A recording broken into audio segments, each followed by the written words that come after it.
Ba-na-na-na-na. Mhm. Okay.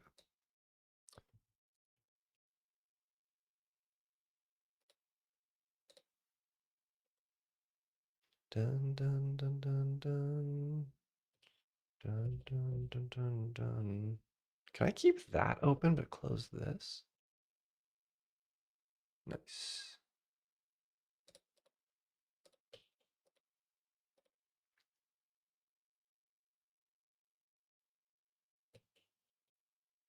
Hmm.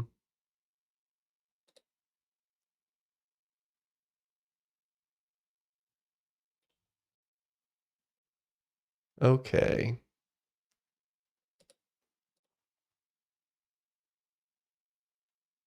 I guess this is working. Oh, what's up, Michael? How's it going? Man, you got here fast. I'm over here still, like, trying to see if the thing's running. How are you doing today?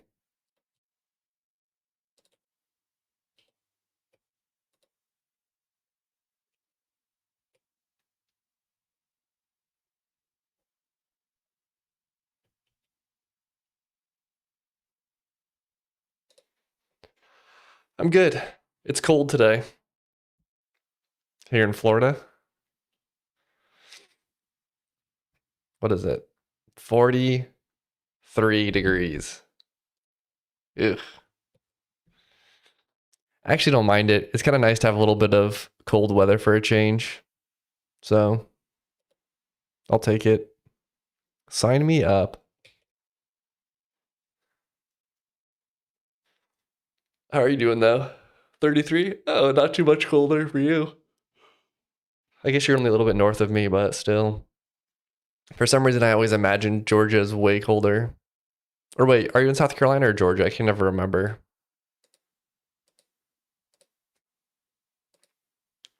South Carolina, that's right, okay. It's even further north. That's cool, you'll get snow though. It's always fun. Or at least from my perspective, that seems fun. But I hate it, yeah. I think people who live up north don't like snow, which I can understand because I think it's a pain. You have to like shovel and whatever, and like ices the roads and stuff, but I think shuts down and people get stupid. Oh, yeah. Yeah, I saw Texas was gonna have, or people were like, what's it called? I heard people in Texas were like buying out the entire store because there was some snowstorm that was coming, or something like that,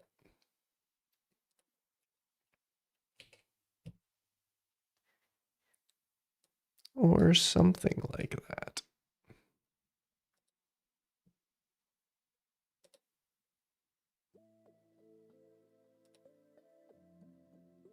Crazy thing is, we had snow this time last year too. Oh, really? I feel like this winter was late. Like all of December was warm. Most of January was warm. We've had like one cold week. But other than that, it's just been cold.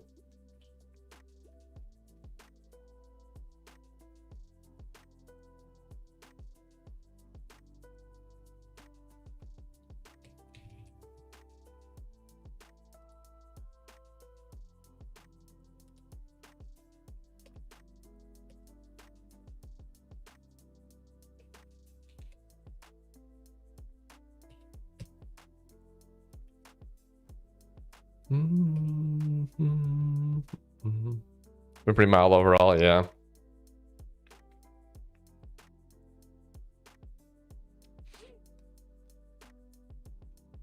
I don't really know what I'm working on today, to be honest. I added a new quest.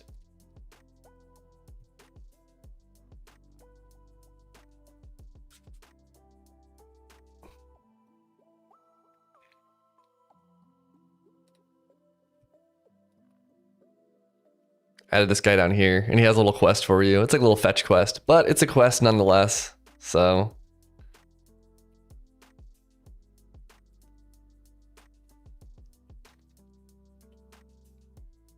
you start using semver and conventional commits for auto-generated release notes. Well, I do. I just track my release notes this way because this is what shows to users. But I use semantic versioning. It's in here. Like you can see the version that we're at. So this is the version that I track. And then this is the number of commits after that tag. And then this is like the start of the commit hash.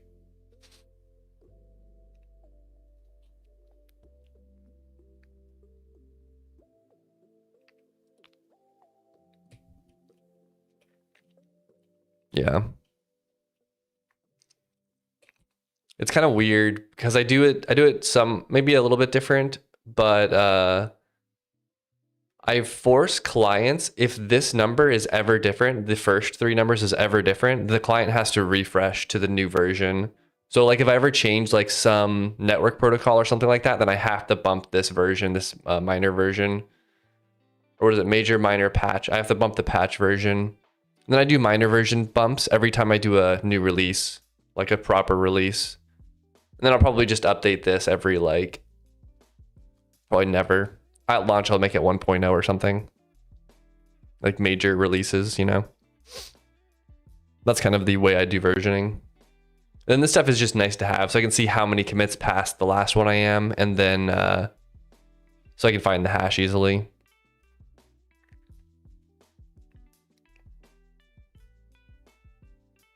A version check from the server to client on the client side, it makes a lot of sense. Yeah, because what has happened in the past is someone's got like the cached version of the game on their web page, and I need some way to tell them like, hey, you need like the next version. So I just have the server reject the login if the version number doesn't match. So they always have to provide the right version number, and so like they could lie if they wanted to like. There's just like no benefit to doing it because they're gonna lie and then they're just gonna get desynchronized. Because the client's out of date. Yeah, I think TC was playing one time and he had like an old version of the game and he was just like running around and like nothing was happening. Or like he kept like desynchronizing or something. He was like, hey, I'm getting like hit from, but I can't see any monsters and I can run through trees and like weird stuff like that. Just because like the map was out of sync because I like updated some procedural generation something or whatever, or added new monsters or something. But yeah, that's how I do that. Or it's worked pretty well.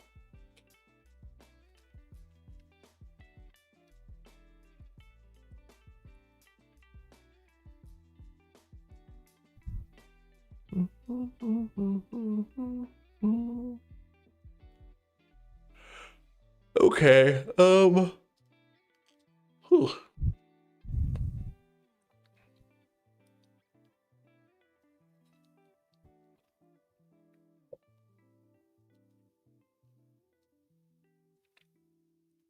I really don't know what to work on. This one I have to do later. This one I think I want to see if it works. That's a typo. That one I want to see if it works because it could just work. And then adding more like passive set pieces would be interesting. I just don't have any I don't have any inspiration right now of like what I could add. I could go through all the bosses and make sure the colliders are the right size. That's something I do need to do. Maybe do that, just like little warm up in. Should you check that the user has the latest version when the client starts? Yeah, I technically do that. It's just that when they launch the game, or they like try to log in, it sends a message to the server to log in, and then it says like, hey, you're out of date, you need to refresh.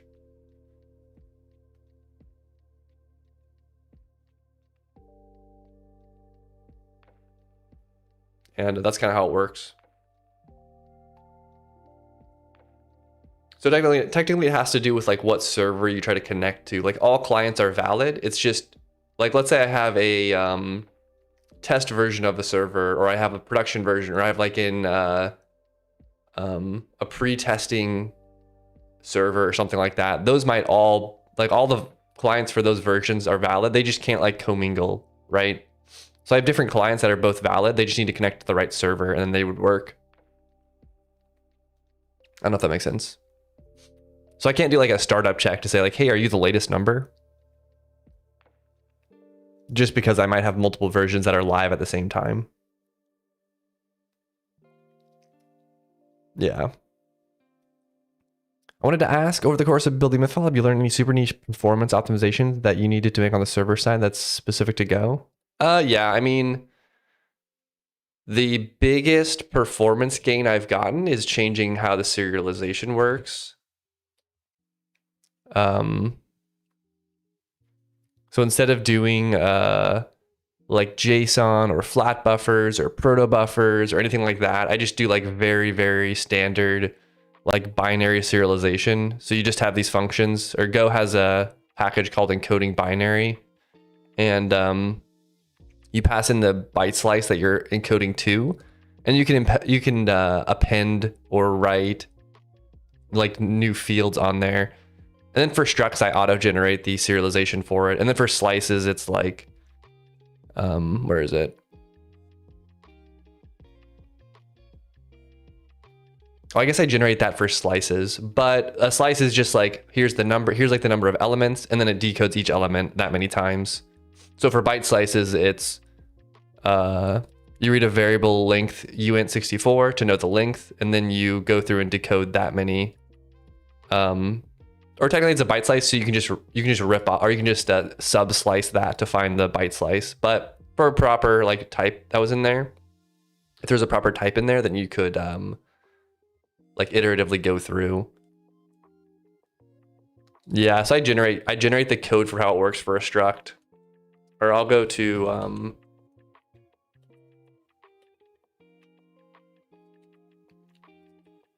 I have this package called cod that reads like comment directives in my code and generates code for me. What's one? Comproto. This one certainly has a bunch of stuff. This is like my networking layer. But let's look at, I think this one's empty. We'll look at action. No, that's got only one. That's got one thing, and I guess that's fine. But like, so I generate this code, and so the encoding for this is just, or like how you logically think about it is, to serialize this, you just loop through every single field in the struct and then serialize that field. And if the field is something primitive, like an ID, then yeah, maybe drop item's a better case. I also generate an equals function, which does help performance a lot too. Yeah, there we go. Yeah, it's like encode the slot, which is an int 8. So that's a known type, so that's easy to encode. Count is a uint 8, so that's easy to encode. Swap type is like if it was a sub object, what I'm trying to say is if it's a struct in here, then you would just call the encode cod function on that, because all of these have, like, they all implement some interface that is encode cod, if that makes sense. But for this one, I have a little like comment directive you can add to just cast it, because it's uint 8. So I just say like, oh, you can just cast this to a uint 8 because that's what it is. Yeah, so you could do this reflectively, or you could generate the code one time through reflection and then just run it, because the reflection is really slow. That was a big one. You can also generate functions like deep equals, which I'm sure I have yeah, cod equals. So I just like go through and like check fields. I mean, it's just a matter of like how many, like I just send so many packets that like every little thing matters for sending packets. So like I have like a proxying layer. Where's my, oh, I closed it. One second.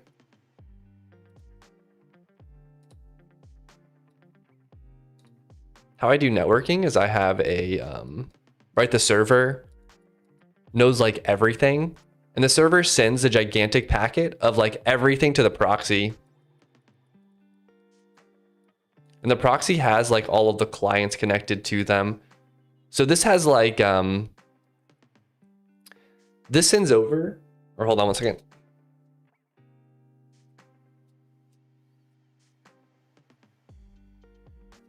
This sends over. So what, like, it's kind of hard to explain, but you have a world and you have a bunch of players in it, right?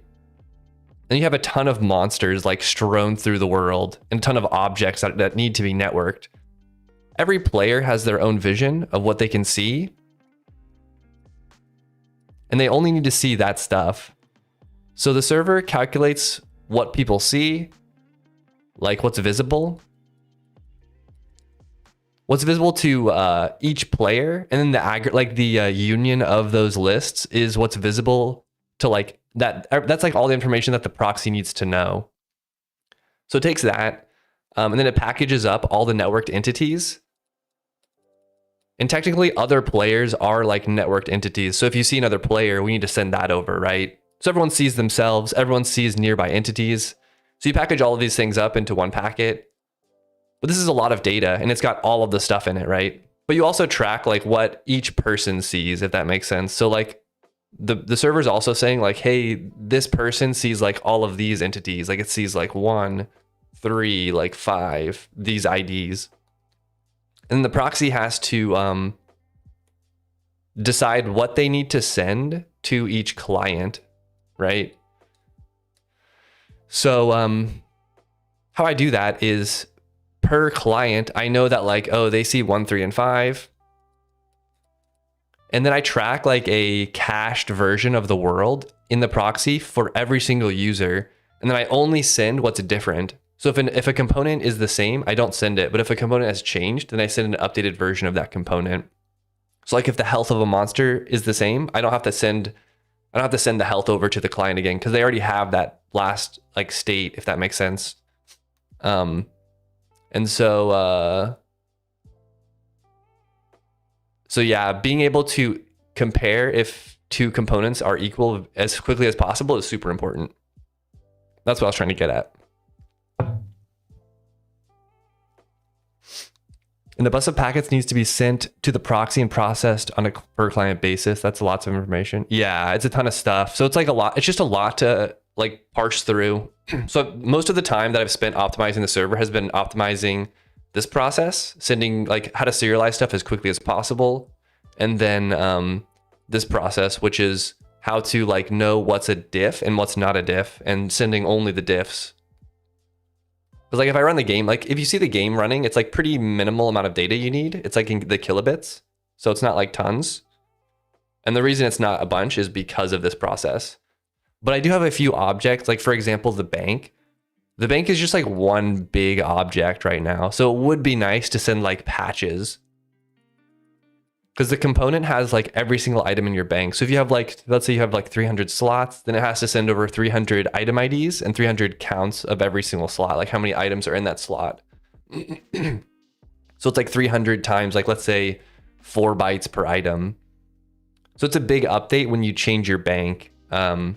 Luckily, it doesn't change that frequently. So it's really easy to, or it doesn't change that frequently, so it's really like it's a really minimal, like it's something that doesn't change frequently, so it's not super common, I guess. But having a patch update would be like a little bit more optimal. It's just not really like worth it, I guess, at this point. But something that I might do in the future.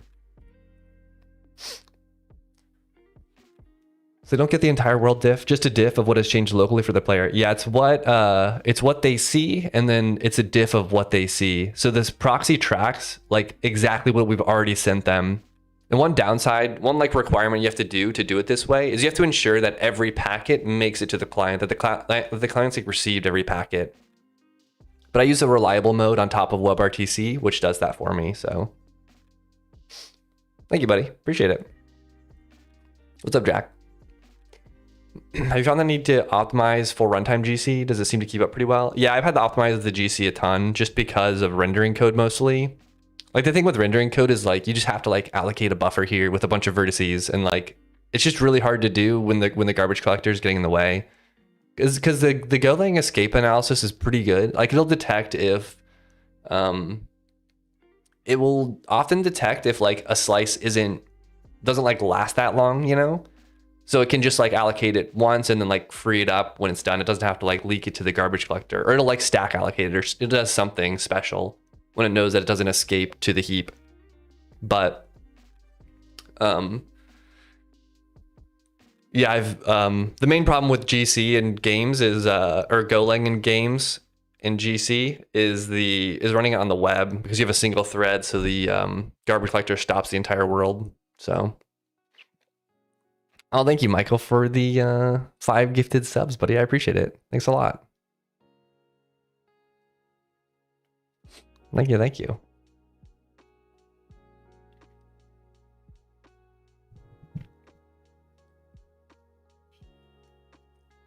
Dang, a hype train.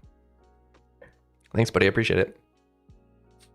But yeah, the GC has mostly just a pain for rendering stuff, but everything else is pretty smooth.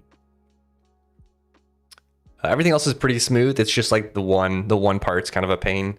So I spent a lot of time optimizing that portion of it. You just have to architect stuff in like really weird ways when you have a garbage collector. Like you end up having like memory pools of things because you don't want to reallocate a big slice every single time you do some little operation. So you end up pooling stuff, you end up caching things a lot. So it's kind of painful, but it is what it is. If you're the least I can do with putting up my stupid questions for so many years. No, you're good. Ask as many stupid questions as you want. I like answering them. I like talking about this stuff. I don't know, it's kind of fun. Bum, bum, bum.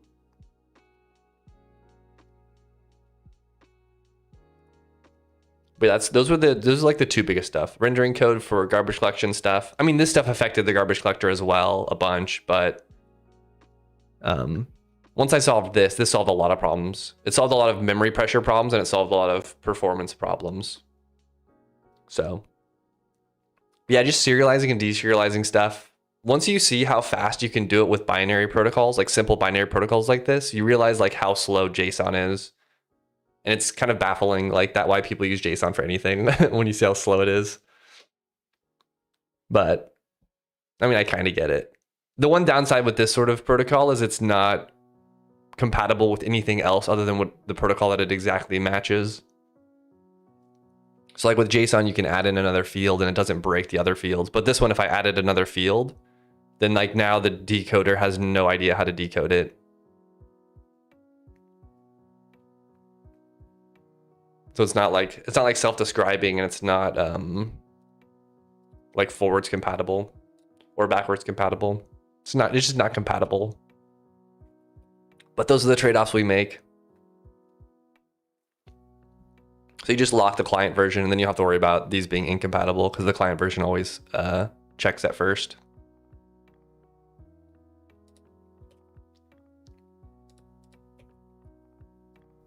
Anywho.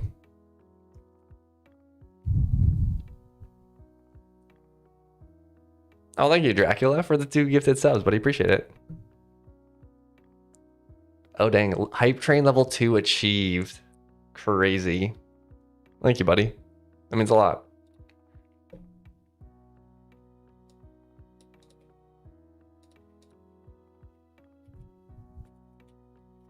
All right, so for our coding warm-up, we'll just go through and we need to fix the boss colliders.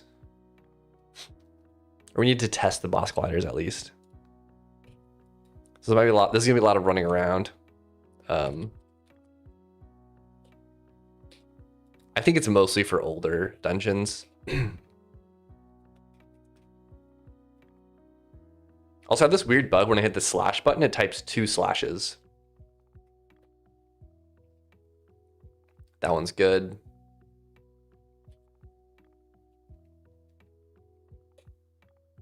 Is there no better way than JSON, but would work like JSON? I mean, there is like you can do stuff like proto buffs, and it's or it's like bson, which is like the binary version of JSON, or you could use gob, things like that. You basically just decide you make your that's pretty good. You make your game or you make your application more compatible. You make your application more compatible, but you just lose out on performance a little bit.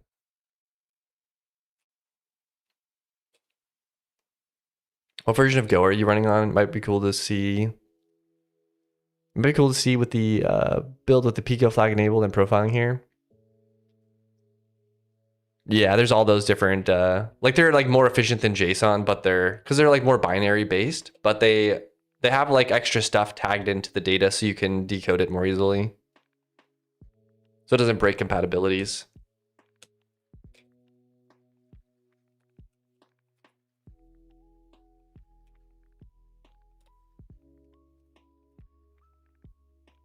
Oh, he's got an error here.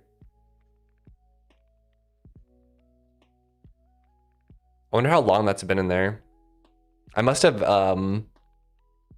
either broken the name of this sprite or it's supposed to be like a little skeleton guy that he throws and it explodes.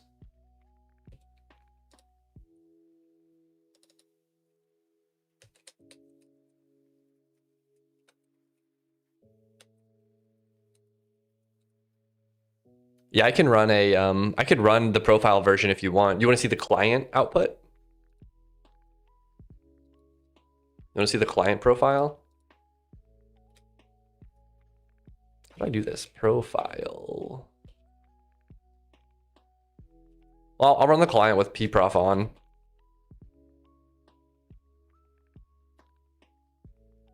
Maybe it's in my run script.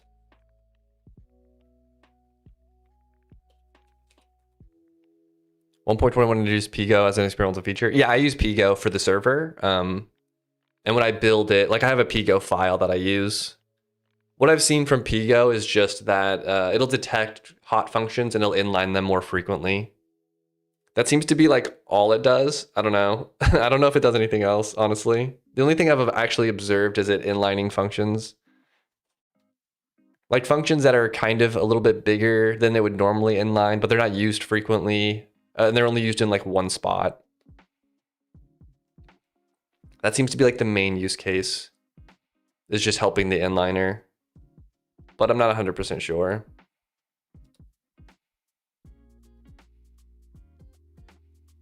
We're still a few versions behind. Yeah, if you don't have Pigo, yeah, you're very far behind. Wait, what version are you on? I'm on like 1.25. Also, why don't you guys 1.18? Oh wow, you just got generics. Why Teleprot? Why don't you guys upgrade?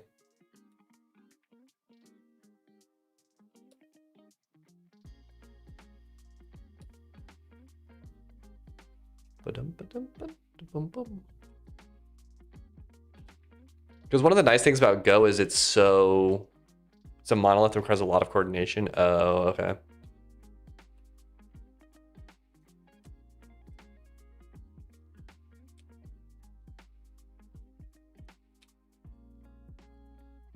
What is this?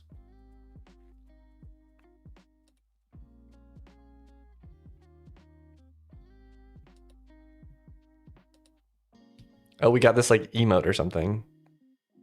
Interesting. A gift for you.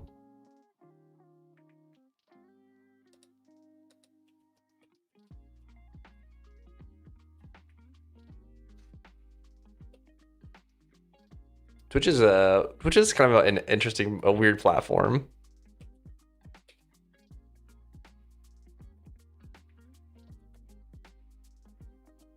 That's pretty good. Man, I don't know what this person was complaining about. I got a report that there was maybe it was set piece bosses. Is XML really faster than JSON? I don't know. Also, I added tile-based particles. So now, like on the I just have this emitter that like follows the player, and it just looks for tiles of a specific type, and then tries to play some little particle effect on them. Like for example, this is just like one little thing that plays. And then over here, I've got lava, which plays these little bubbles, which turned out pretty good.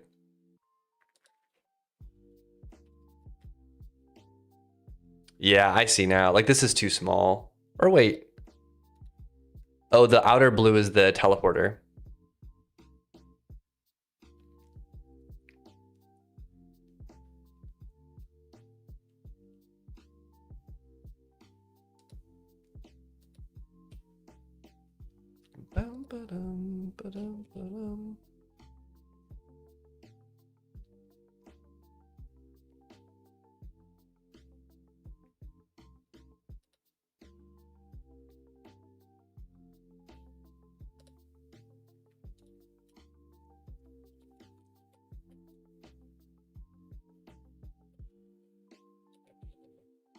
Moonlit shoals. Or no, it's not really here. It's or is it a colossal jellyfish? Did I put that in there?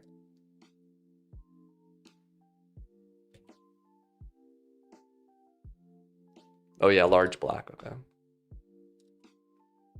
We'll make it 24.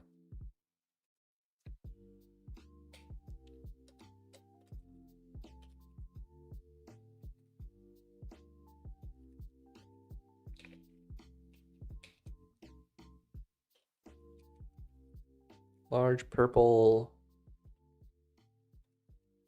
I'll make these a little bit bigger as well.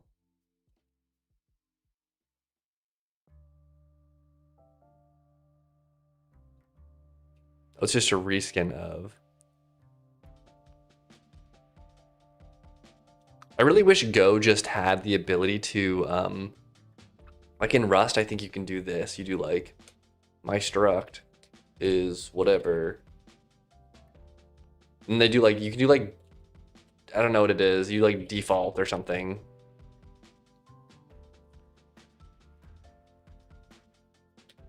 And then it uses this as the default. Like this seems like such a nice feature for configuring things because I have so many like weird functions where I just want this one. I want this struct, but with like these few fields changed, and there's just like not a good way to do that.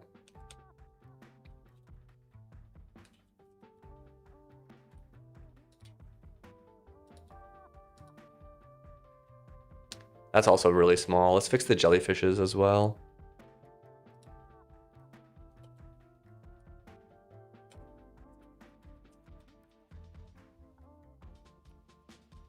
Okay.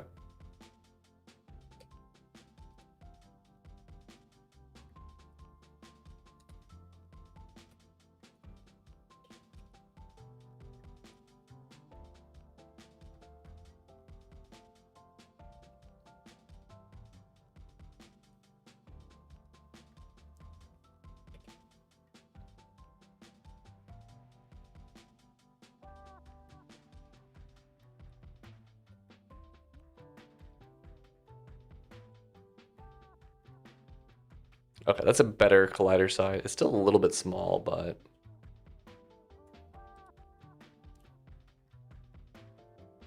that's too small. Yeah, I think it's mostly set piece.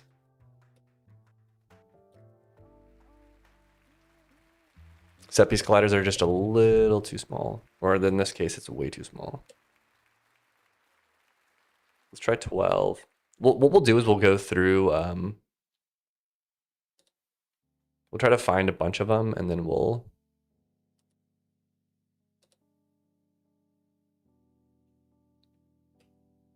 that could be larger. Remember SOAP APIs? That was before, I've never used a SOAP API before. That was before my time, I think. I started as a double E, so you lucky duck. I know what it is, but I never used it. Like I have heard of it, but by the time I was doing web development, it was like JSON was the thing. It was all REST services.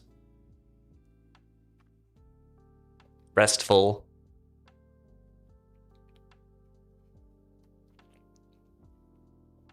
It was all RESTful and microservices. Are you thinking about WSDLs? I go to complete PTSD episode. Dang. Sounds pretty bad. Honestly, anything XML sounds pretty bad. So let's make Iron Golem a little bit larger. How much bigger? We'll just go up by 2. All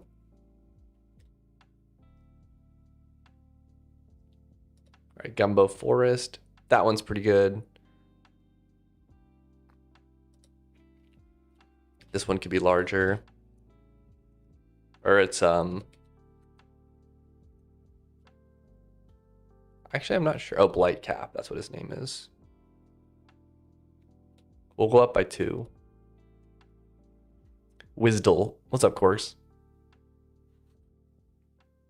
I don't even know what WSDLs is. I can assume it's wait,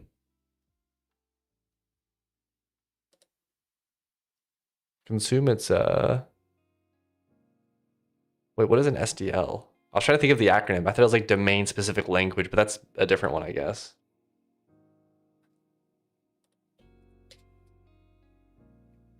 Web service description. Okay, I was close. Oh, I see. Wisdles.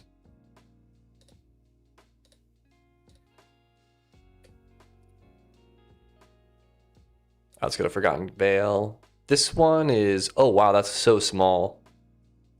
Look how small this collider is. I think maybe when I was doing this one, I saw this border and I thought that was the collider. Speaks the ancient tongues, the forgotten language. Ancient Guardian? Yeah, it's this one. Let's try 20. What do you think? Doubling? It's that big. That could maybe work.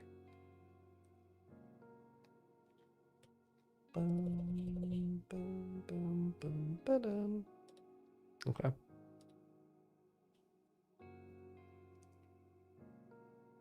Go for the Hollow Archer.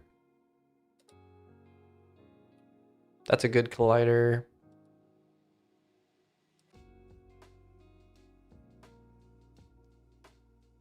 Well, there's no set piece.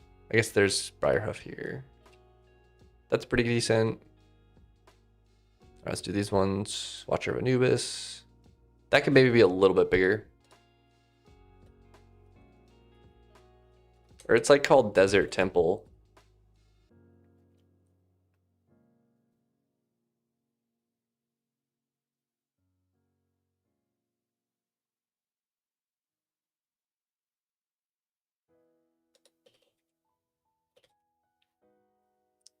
In fact, there's still sections of Microsoft SharePoint's API that are just a RESTful wrapper around XML response. That's disgusting.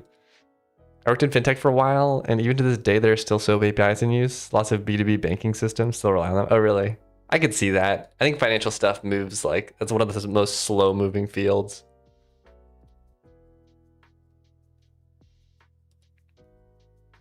All the numbers have to be exactly right. That's way too small. Let's double it. Give it to the next guy.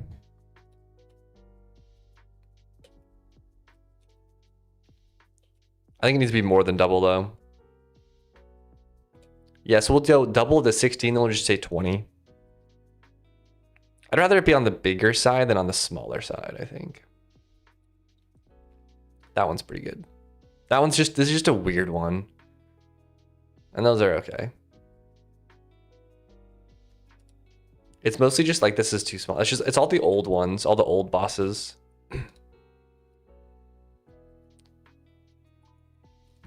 What is this guy called?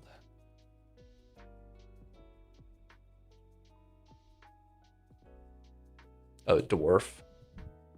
The naming conventions on these is so bad.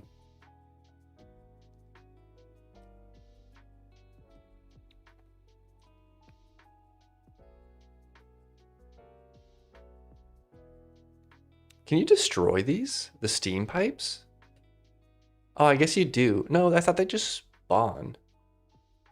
I cannot remember this. I haven't done this fight in forever.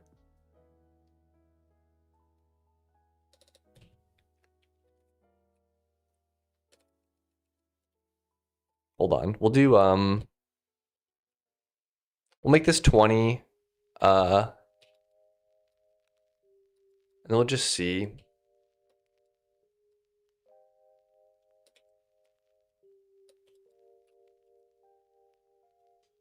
Oh, it just hot reloaded. Kill me.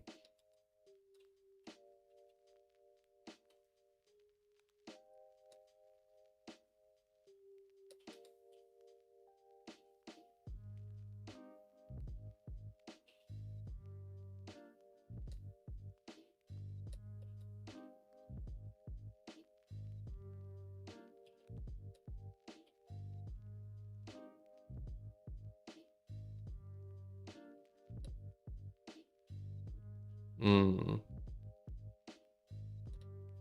these boots.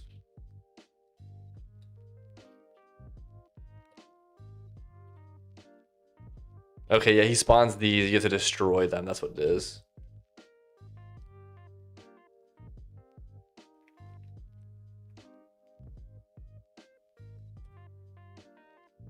Okay, so we'll upgrade those sizes as well. Maybe like 3 on each side.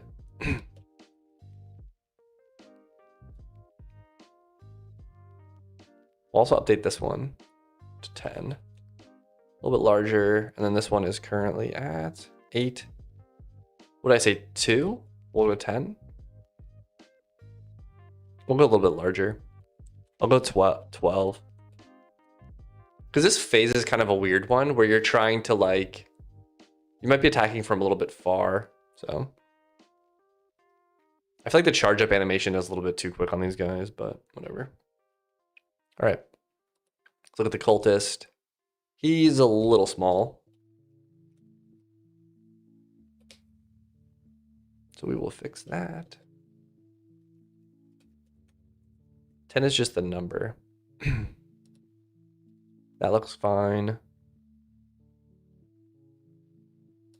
Whispering Cliffs.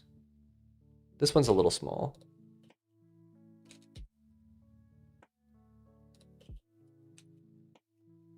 I also changed this fight because it was pretty boring. So it's a little bit more phased now.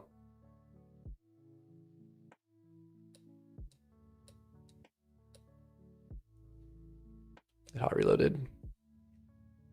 That always gets me sometimes.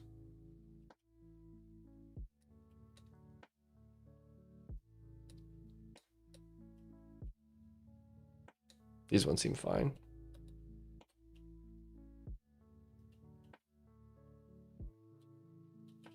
So that'll make that a little bit larger.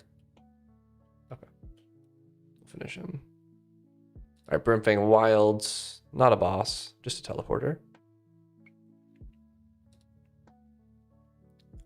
A little bit small. Wow, that's really off center.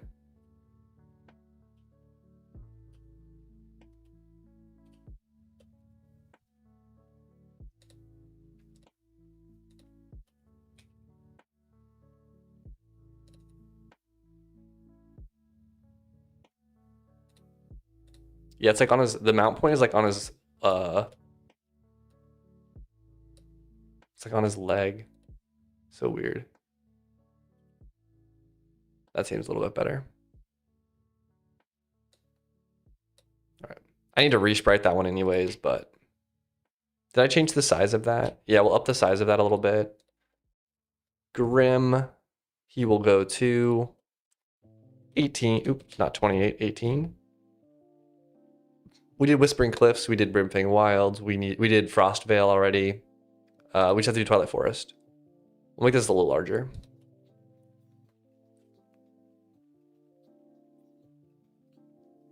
Is this one in here? Oh, it's called Crypt because it used to be a crypt you destroyed and then it spawned the Vengeful Spirit. But I changed that. Vengeful Spirit. Make this 12. Thanks, buddy. Thanks for stopping in. I appreciate it, man. Have a good rest of your day.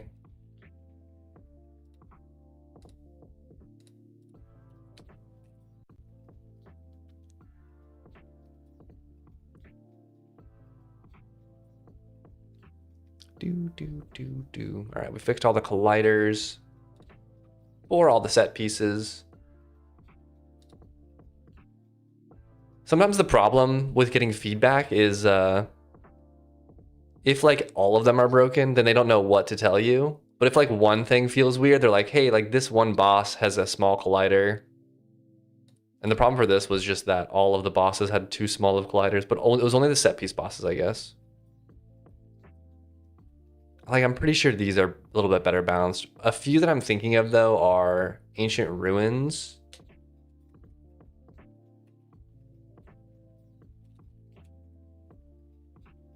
That's maybe a little small.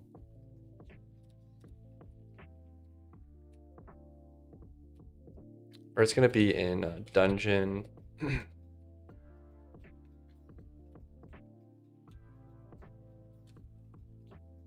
That's the beamer. Oh, these are the mobs.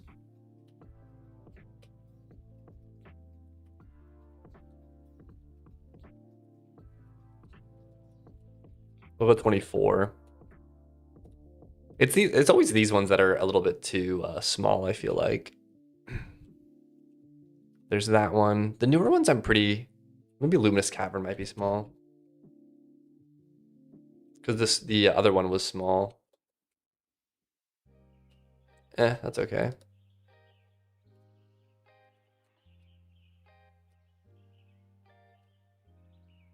I'm gonna go to 28.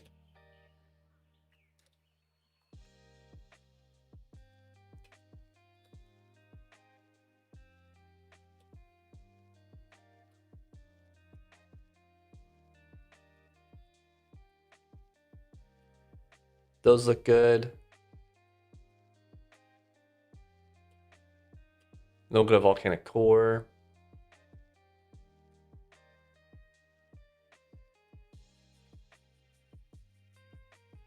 I might make him a little bit larger because he's got big shoulders.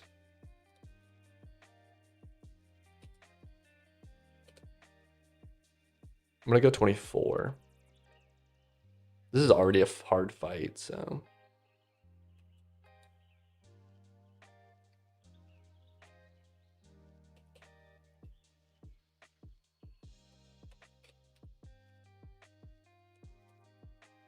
That's way too small. All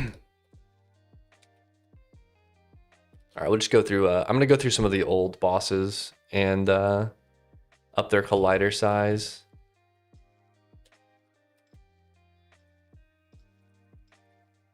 I might have to make this a 30. The problem with when they're really like, I guess I could make it a rectangle, but whatever. All right, we have to restart. But I want to check the Chamber of the Awakened collider and the Succubus collider. I think that's all I have to do. Maybe I'll check the dwarf one too. I don't know. Let's check this one.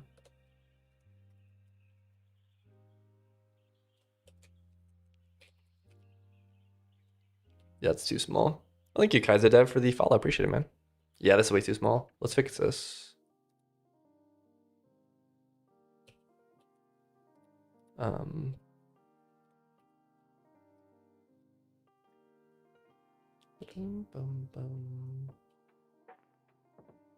Register body. I might double it. Oh, I should have stayed. I couldn't look. I'll do 14. I'm gonna do 16. No, I'll do 14.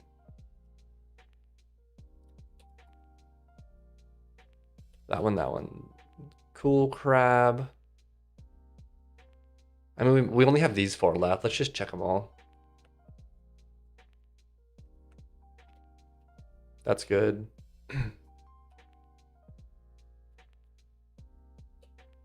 Succubus Slayer. This is an old dungeon. She's small though. That's fine. I might make it a little bit larger.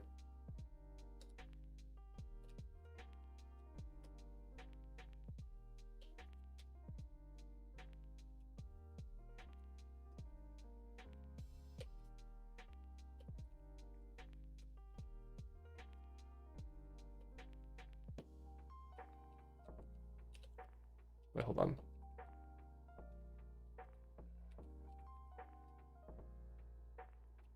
I'll go to 12.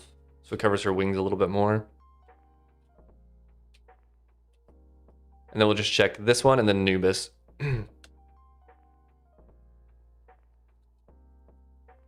Oh my gosh, look how small this collider is. That's insane. I think the problem was I was like, I didn't have the debug menu when I was building some of these bosses, and I just like copy pasted old bosses that had like really small colliders. I never changed it.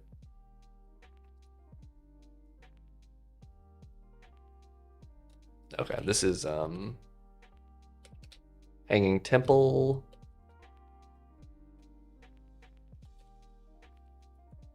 I might go to 16. I'm gonna go to 18. Okay, one more. Anubis. Anubis is pretty small. Actually, he might be scaled up, so he might be too big.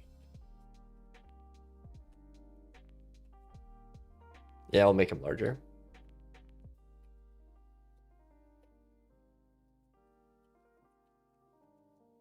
I'll just go to 10. Like, the thing is, when you're fighting a boss, you may as well make him a little beefy. Also, these guys are way too small as well. So we'll fix the scarabs as well.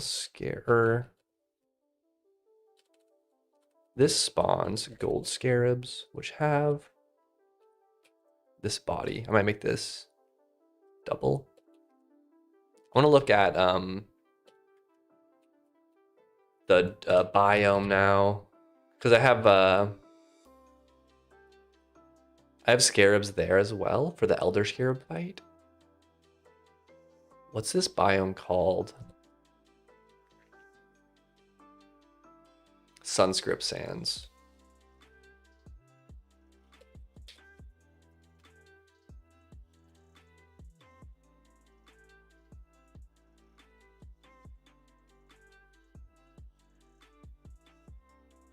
Let me brew. This is definitely too small. I can just tell.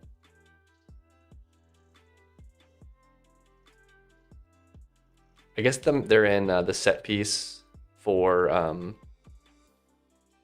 Elder Scarab. Yeah, see, like this is the pincer scarab.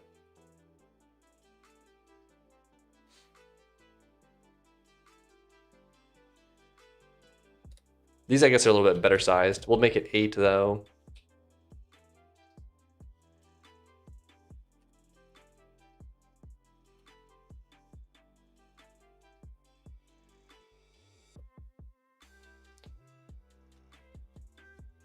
Clutters are a hard thing to do. I wonder if there's a way to do it based off of like the sprite or something. The problem is you might have like some detail that you don't want to include in the collider on the left, for example. But it wouldn't be that big of an issue if this was... Also, how would you know where the base stops? Like, how do you know the projection? Do these update?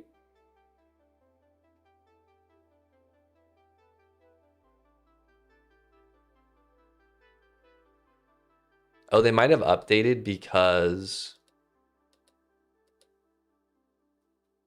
the whole game respawned, so they got respawned. Okay. All right, that should be all of those. We need to fix this bug that we found, which is the Grug boss is throwing the wrong sprite. So we can't find the sprite name, and it's just throwing an X.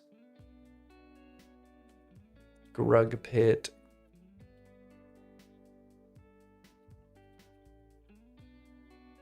Skeleton throw, projectile base enemy skeleton. Mob mini skeleton.json.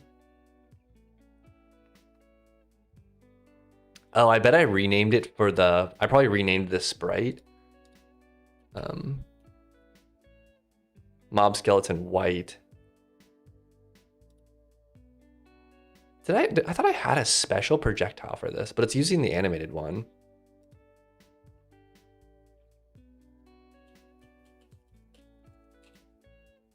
I mean, this should fix... Let's just go double verify. I guess I didn't need to rebuild, but... What's up, Doru? Must be 3 a.m. for you. What are you doing still awake?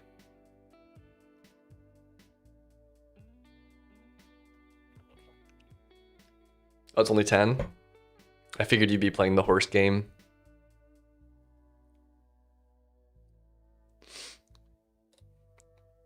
Are you rank 1 yet?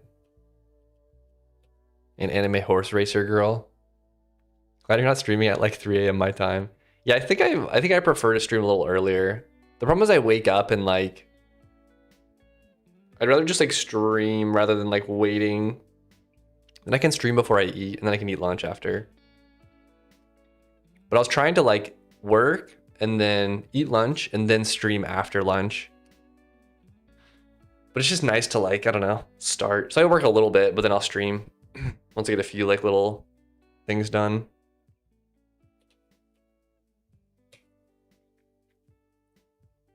I'm not number one, but I got a horse girl that's number one in my heart. So you are number one then.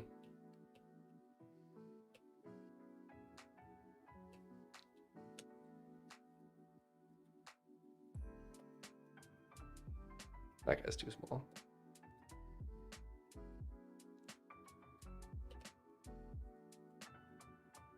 We'll go 16. Okay, we just need to go to Grug Pit and verify. You don't get sleepy after lunch? I do get sleepy after lunch, yeah. Depends on what I eat, I guess. If I eat something really carb heavy, I feel like I get a little sleepy. Do I need to update game client tonight? Wait, what do you mean?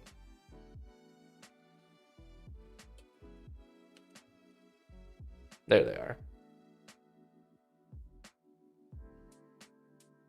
Like ramen for lunch? Yeah. It's just if I feel like if I eat a lot of bread, I get tired. It's funny because this is a sprite for like a regular monster. But yeah, there's no Mythfall updates today.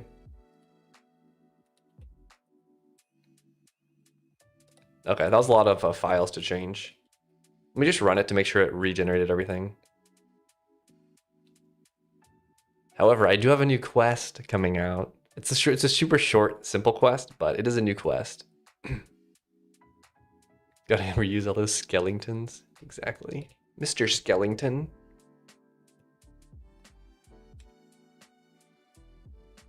All right, let's see. Did this.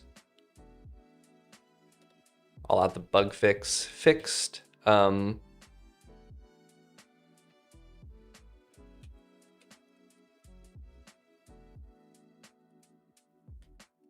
Fixed. I'll just say boss.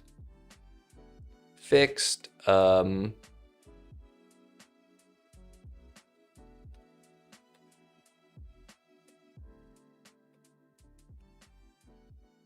a red X instead of a skeleton.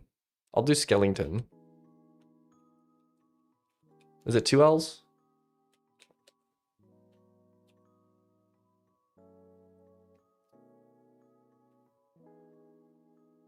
I'm not simple. I'm not familiar with their symbol. I don't remember what I said.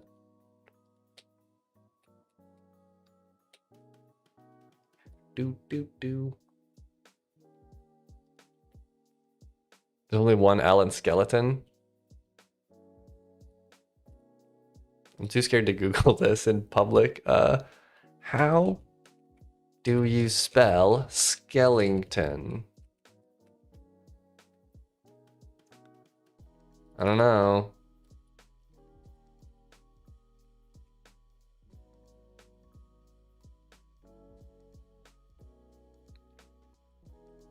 I think 2 L's. 1 L seems weird. I don't know. Just because it goes ing after.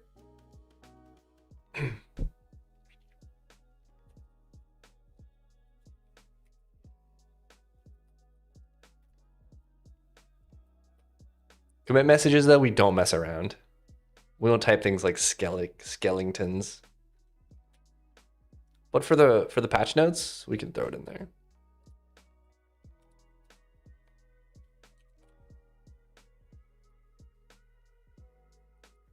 Okay. We either work on next, we can work on adding special loot for the tier 5 biomes, or we can work on trying to add little mini set pieces around the sphere that are like passive set pieces. They don't have a boss attached to them. They don't have a boss attached to them. They just have like, they're just like a little structure, or a set piece is like a prefabricated room that gets placed on the map. So I design a room and then I just have an algorithm that on the server that runs that places these across the map when the map gets generated. And then when the player like stumbles upon them. So like the bosses that you run across in the sphere are just like set pieces, but they have a boss in the middle of them. So this would be adding set pieces that are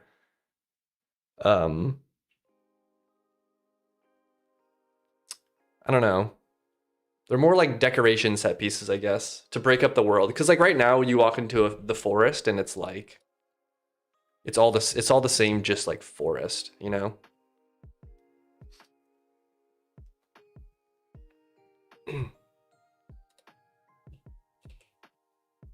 Right, like you go to Fungal Grove and you run around, and it's just the same thing.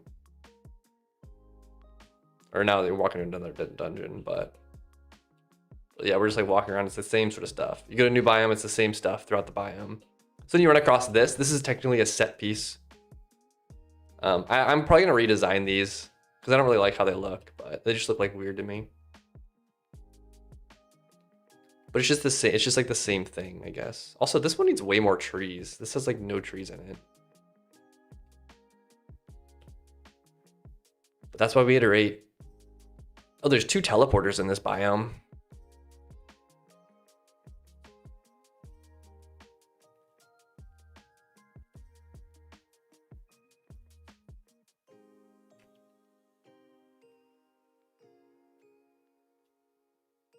Well, this is pretty bare of trees as well.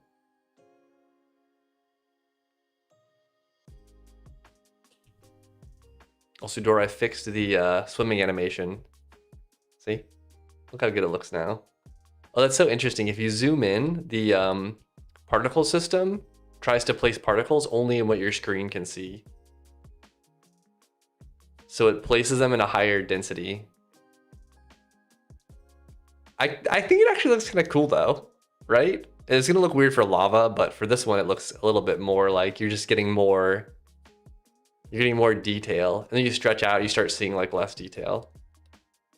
But if I go to lava, that's gonna look weird, I think.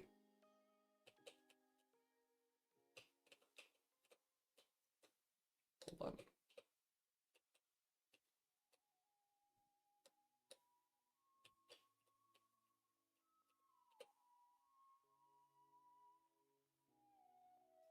Can't walk on no more Jesus. Yeah, pretty much. I'm gonna leave it.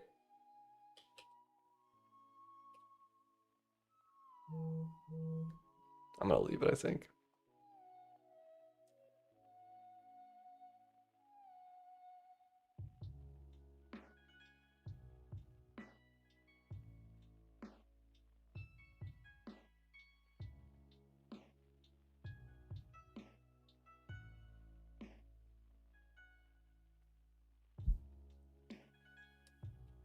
Boom, boom.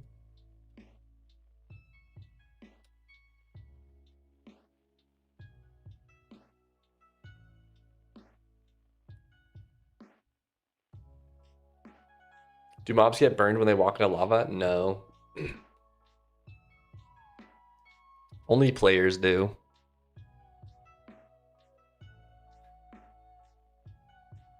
I feel like in the demon like there's some mobs that should burn.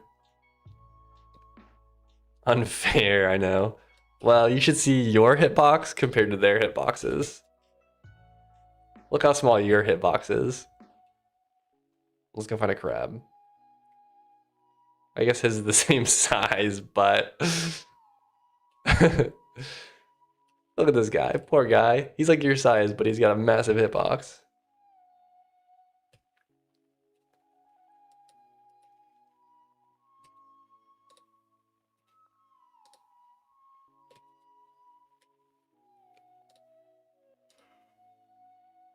Do do do.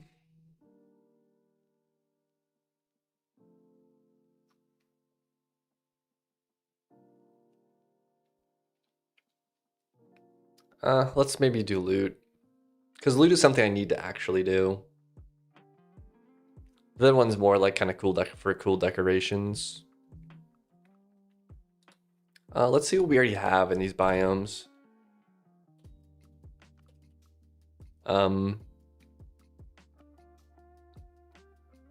Like from the set pieces, like the set piece loot. Oops.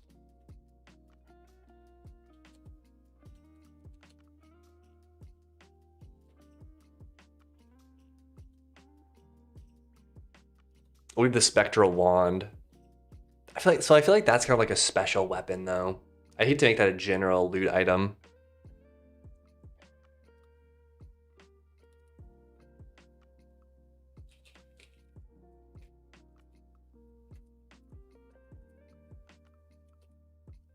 All right, Twilight Forest, we need 2 special items.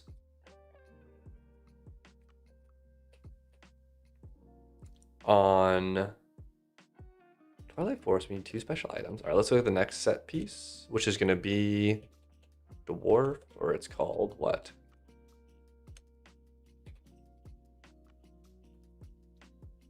Clockwork part. That one I could make general.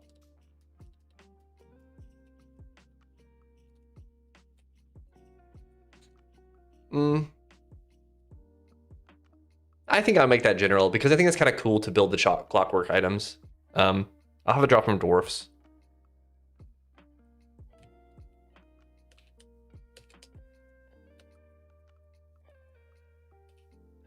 I'm gonna have the gemstone crab. Drop shards, like crystal shards.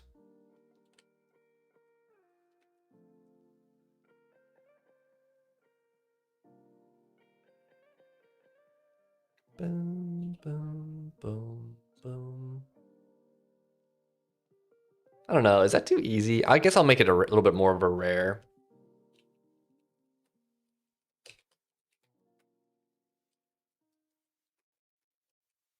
I'll make maybe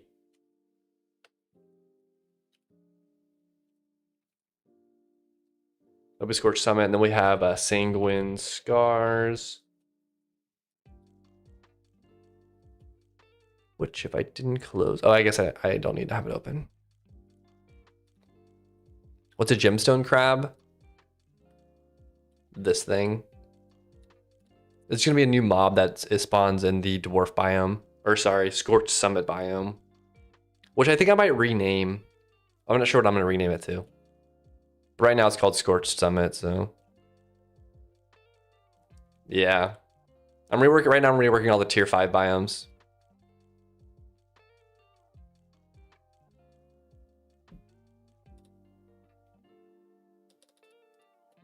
So we gotta look at the cultist next. He drops the cultist mask, so I can't really make that general because it's a special item for him. So we'll do the new ones for this. Scars, 2 special items. Okay. Let me think here.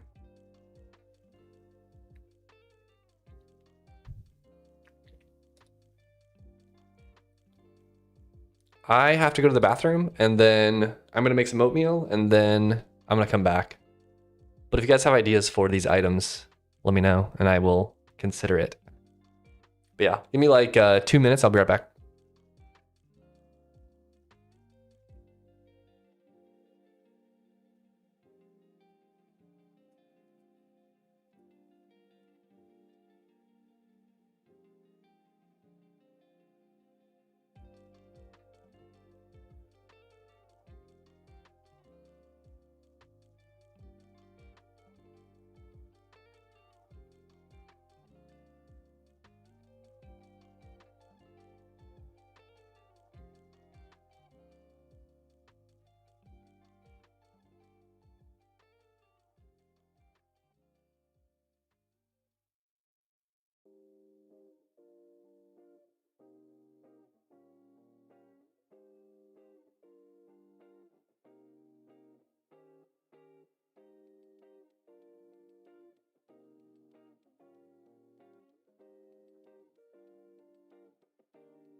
All right.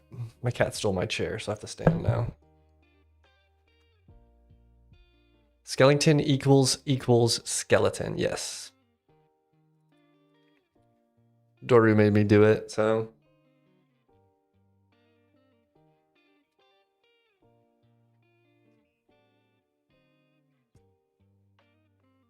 All right.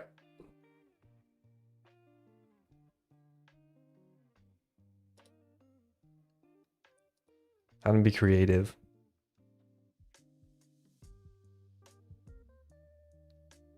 Or like time to eat my oatmeal.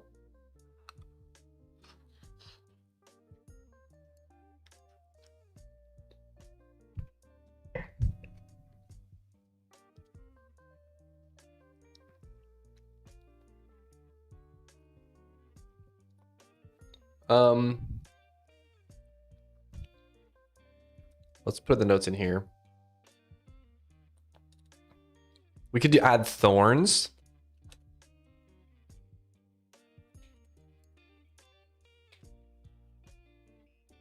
Maybe an armor. I don't know. Because we do have recoil effects we could do now. So we could recoil damage probably.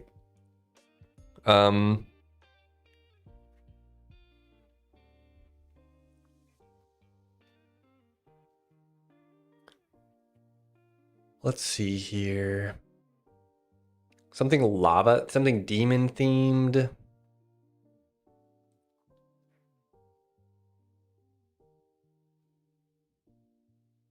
I like to do weapons though, but I think I like to do weapons in the earlier biomes because I wanted people to have cool weapons that they got.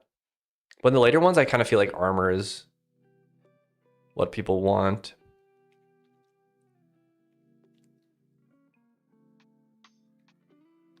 I could do a lifesteal item, like a lifesteal on dash or something maybe.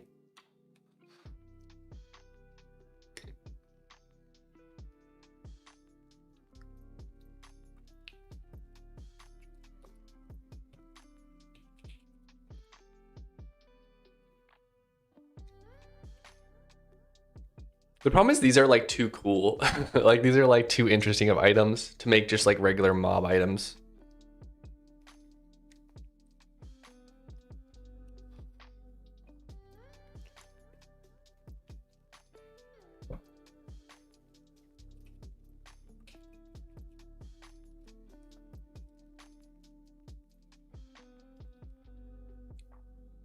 Like this would be a more cool to get from a boss, I feel like. Whereas I think the items that drop from regular mobs should be more like simpler.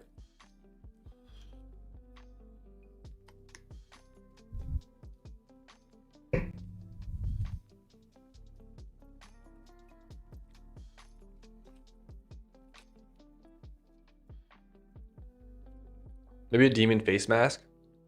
Okay. Scorched Summit. I think the clockwork part's cool because it expands your crafting capability.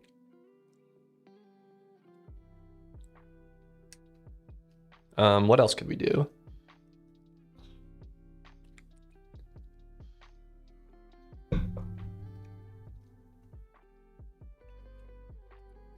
What drops from the dwarf boss?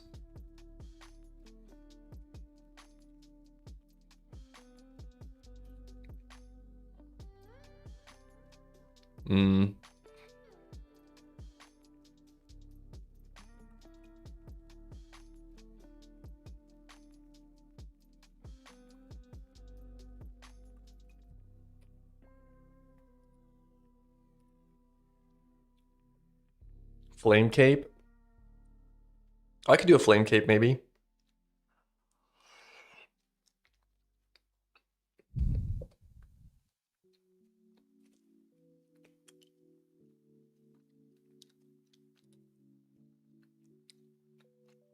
Makes you invulnerable to lava.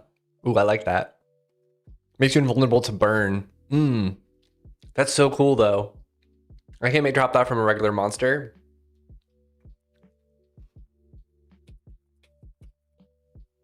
Ember Cape.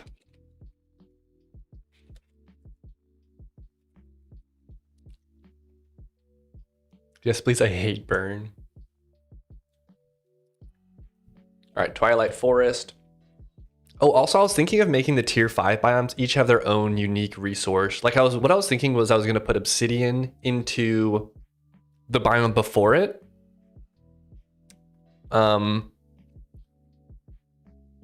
no, maybe make obsidian in all of the tier 5 biomes as the main resource drop, then also have like another resource drop.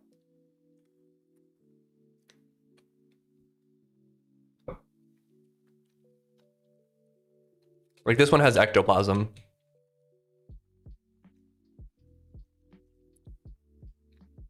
More uses for ectoplasm? Yeah. Which I don't even know what the uses are, honestly. I don't even remember. Is it just a potion? Or no, it's for, it's gotta be for some like spectral sword, right?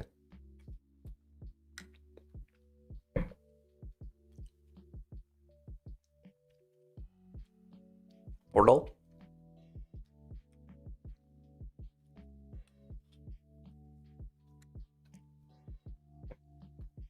Oh, for the teleport.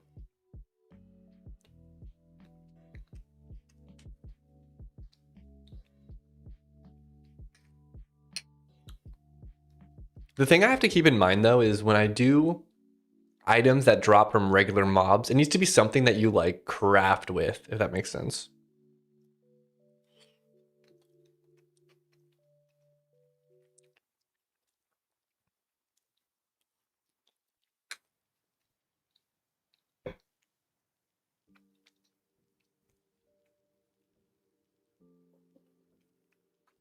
But I can also just add cool items now and then eventually rework them into drop tables. Like I could add cool items as the regular mob drops. Because what I'm gonna have to do is I'm gonna have to go back and replay the game and do a lot of rebalancing. And so if I wanted to add a, like I'm gonna have to rework what drops from what, you know? This is called Obsidian. It's free. And then this is a plugin that Obsidian has called Kanban mode or something like Kanban maybe, I don't remember. But it's nice.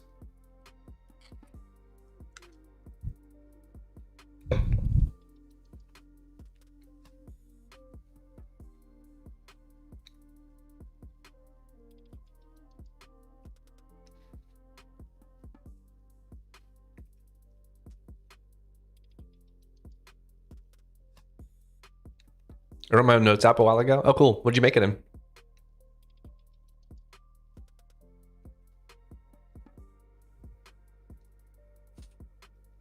feel like I need one more item for this. It's not native.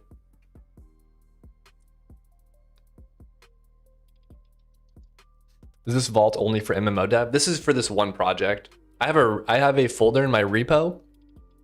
Oh, in Wales. Oh, nice. How did you like Wales? Did it run for you? Like, did it work well? It's really good. Okay. Because I was wondering. But yeah, what I do in repos is I make a folder called docs or oh yeah, it's called doc. And then I put all of my stuff related to that one project in there. I used to have one repo, which was just like a global docs repo, but I ended up abandoning that.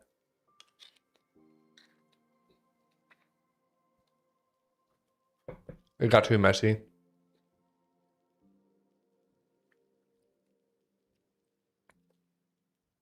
The main reason I created my own notes app is kind of the easy dump feature. Oh, okay, gotcha. Yeah, I version control mine, so I never do anything more than Markdown.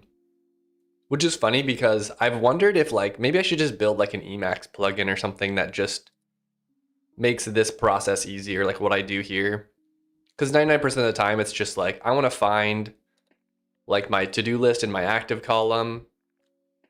Or like I just want to like move stuff around easily, but okay. Yeah, I just meant like if you upload media, like if you upload a video or a picture, it gets like for me, my case, I would never do that because I commit all of my notes to a repo. Unless you have some like backend that you store it all at. I don't know. That'd be cool.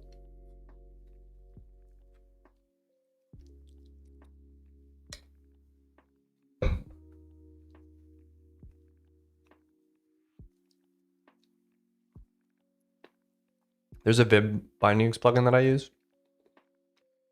What, for Obsidian? I store them in a folder related to the node, and I have a mini garbage collector for all the setup, the assets. Oh, interesting. Yeah, what I was thinking though is like, I mean, not that Obsidian's bad or anything like that. I just feel like I use like very little of the features. I just want like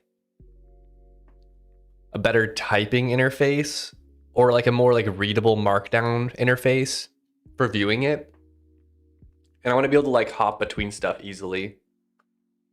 This is a little bit annoying to like drag and I don't know. Like it'd be cool to just like have my cursor on this task block and say like move to this thing, this whatever, you know what I mean? I don't know. I haven't concepted this at all. It's just like that's what I was thinking. It'd be cool to have like my own little to-do list thing just built inside of Emacs, so I don't have to do any work. But I've kind of gotten into like AFK vibe coding on the side. So like I'll always have some little like agentic AI building something. So I've been thinking maybe I'd do like a little text editor.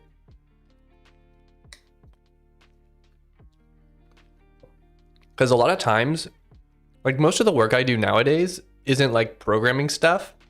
It's like I have to draw a bunch of monsters and like I have to like fix this. And, like this is stuff that I just have to do. So it's nice to like, I don't know, build something while I'm not building it, if that makes sense. And just like mess around with some like ideas that I have, but I don't have time to do.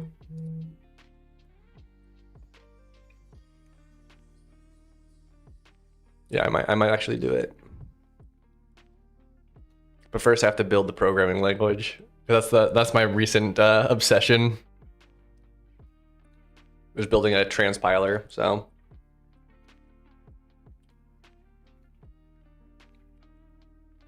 But it's fun.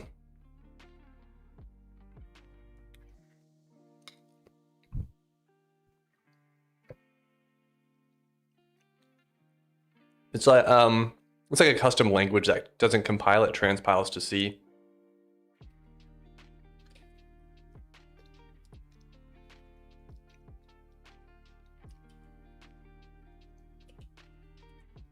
It's like a mix of here, I'll show you.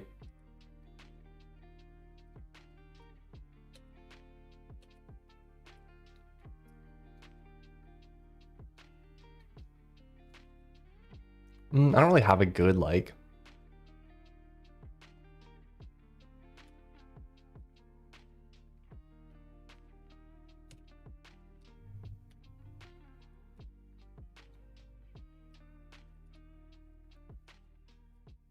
This is like part of the standard library. I mean, this is like very, very like basic and beginner, right? But it's very similar to Go. I just have a little basic, I have a super basic highlighting mode for Emacs just to highlight stuff. That's one of them. This stuff might be a little bit botched right now.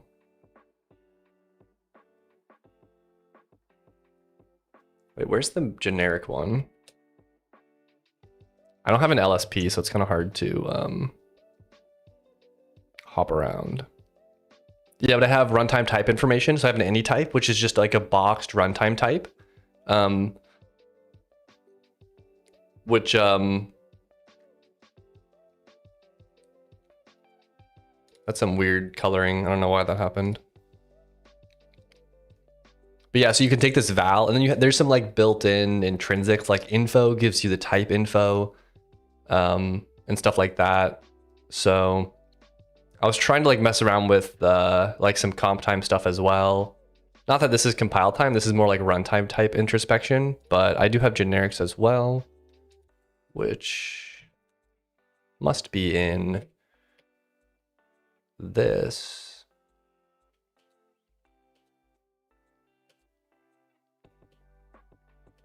But yeah, it's like a mix between Go, Odin, and Zig. Then I have like foreign function. I have a foreign function interface, so you can import like blocks from like standardlib.h, and the compiler will like put this into your header because it just generates C code. So it just sets up all your imports for you. It lets you like just import things directly. So it's a work in progress. I don't write much of the code for it, so I just kind of like let it run in the background. I'd like define the specifications and then let it go. So the raw pointer, is that from Odin? I don't know if raw pointer is in Odin. That's in Golang though. Or like all of these languages have something that is a like an untyped pointer. I don't know what Go calls it. I like never do it in Go, so it's something that you probably like don't want to use unless you're doing something really low level. But the exact naming, oh, okay, yeah, it might be.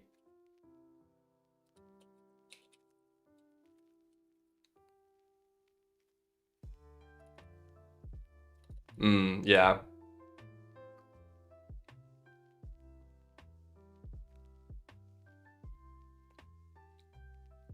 But there's always like little things you run into, so it's kind of fun to solve them on the side.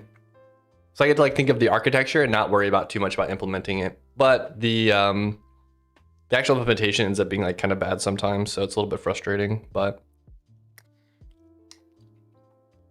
are you thinking of having good C interop? Yeah. Well, it compiles to C, so it's ends up being just a C program that gets built with like GCC or Clang or TCC. So just like calling a regular function, kind of like how Odin does it. But yeah, the syntax is like very much like Odin.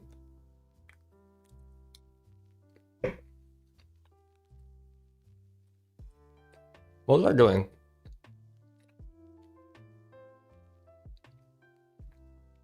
I was showing you the gemstone crab.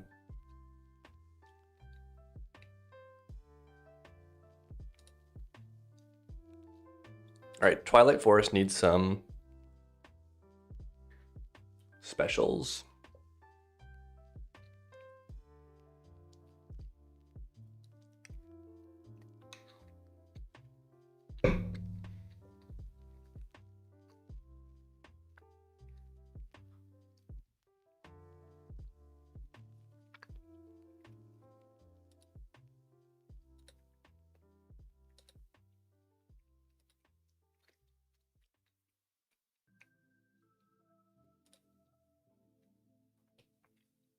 I wonder if I could make an intangible sort of item.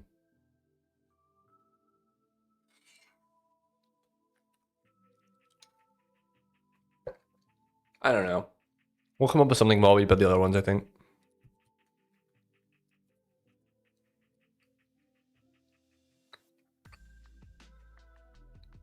Let's do this. Let's do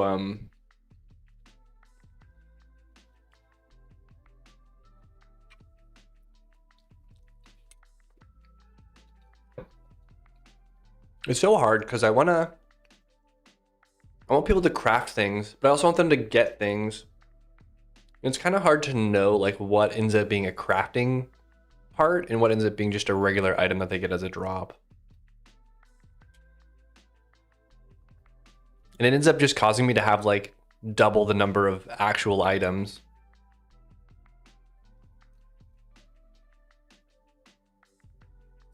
I could just have,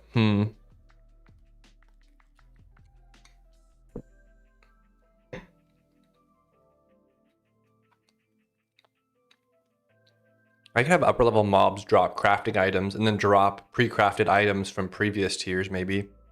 Maybe that's the thing to do.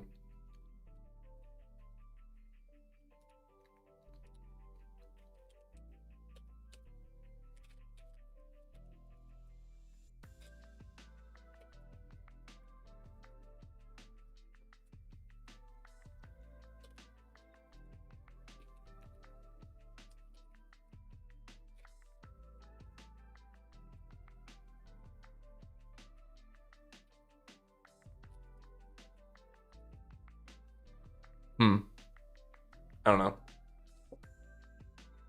Just a thought. Well, let's do this though. We'll do I guess let's just go down these one by one. I'll stage this though. Is the game running? No, okay, good. Let's go to loot.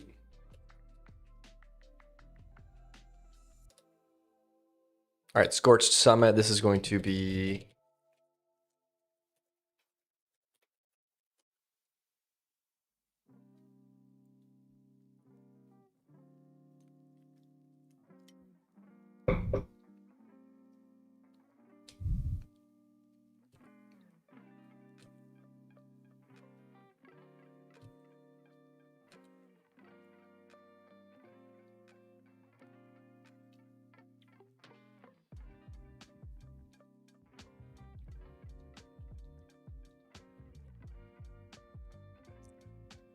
sorry, I'm just reading what this is used for. Okay. I'm just gonna have a drop from every mob in Scorched Summit.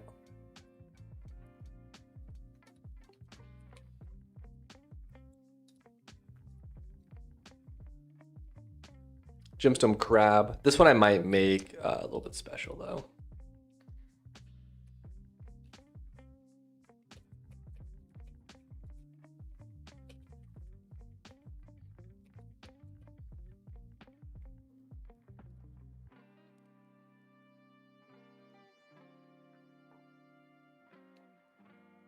So we'll make a special loot table for this called Gemstone.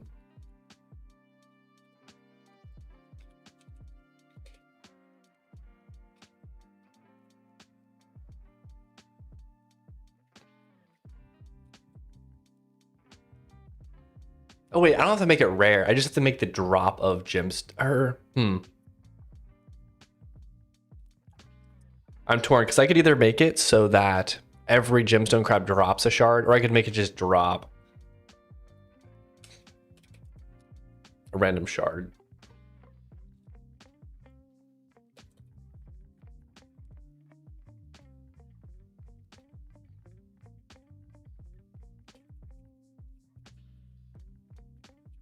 Don't I have a loot table for all shards? Okay, random shard.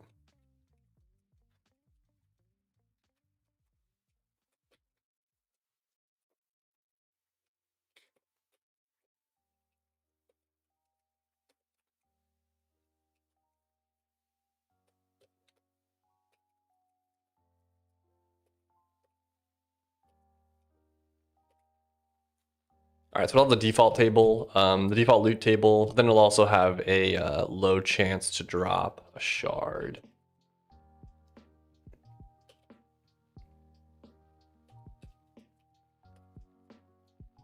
Okay. Let's check that one off. And I'm not gonna make it rare. I'm just gonna make I'm just gonna make it not always drop a shard. All right, then 1 or 2 special items. So we'll have one of them, which will be this Ember Cape, I think. Do I have a way to do that? Make you invulnerable to a status effect?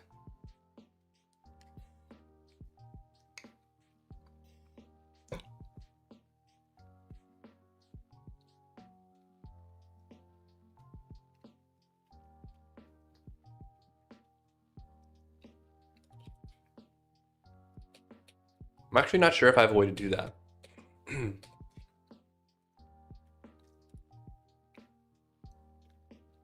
Let's add these ones first, because I think I can do Thorns, and I think I can do this Lifesteal spell.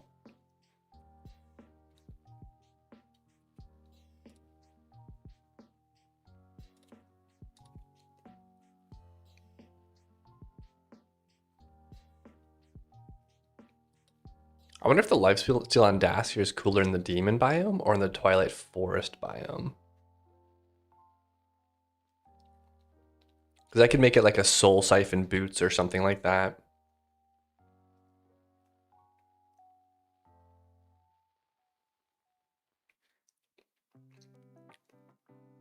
But mostly I just want to have, like I'm not really too worried about what items I do and if I add crappy items, because I think eventually I'm going to go through and redo them all anyways, so.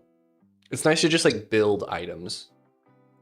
So yeah, I'm not gonna worry too much about like it being perfect, I think. Because it's gonna get changed. I hope. All right, let's do the thorns one because I think I can do that. And that's also like a little bit of a new feature, so like we don't have any items that do that. Let's go here. We'll go to if I was a concept art, where would I go here? Item, item, item. How do you do those blocks in Obsidian? There's a plugin called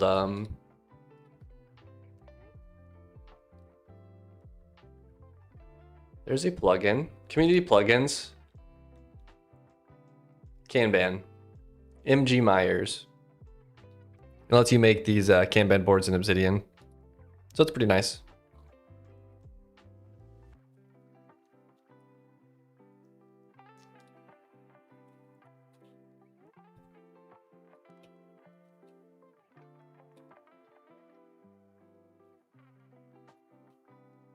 Oh no.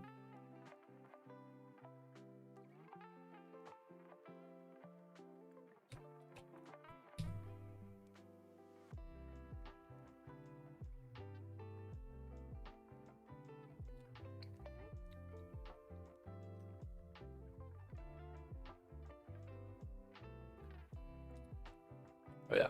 I think I'm gonna take the Frost Veil armor and put like make a spiked version of this.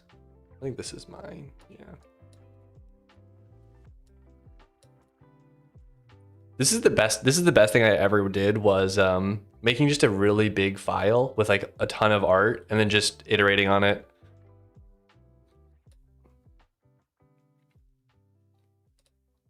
Because it's super nice for like just having like something you want to start with, and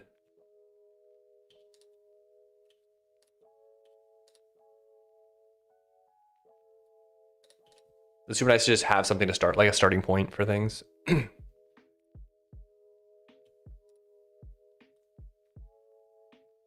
I'll do like purple or something. I don't know.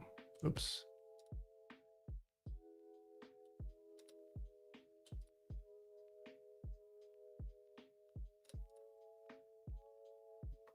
I think I need to go like more of a black color.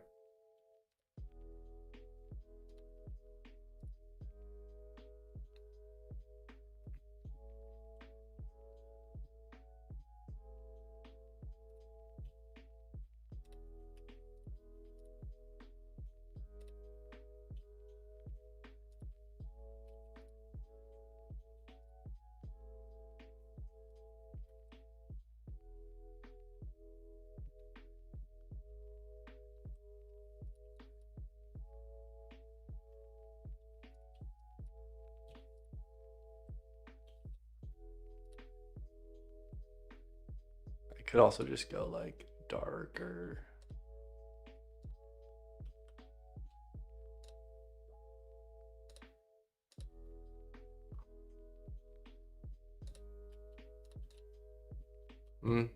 It's hard to adjust the shape because it adds just so much.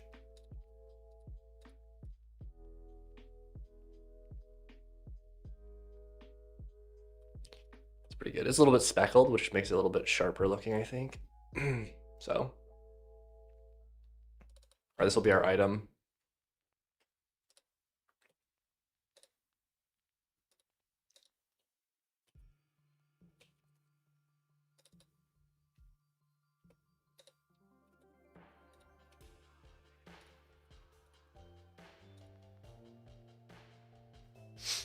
I don't know what to call this.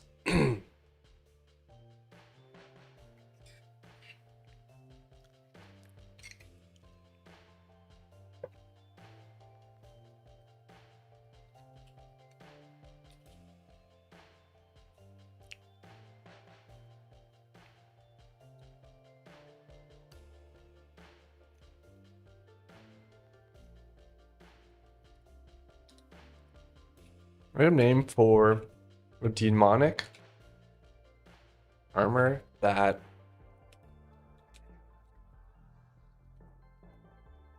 has thorns effect. See what our AI thesaurus can give us. What's up, Jen? Hey, yo.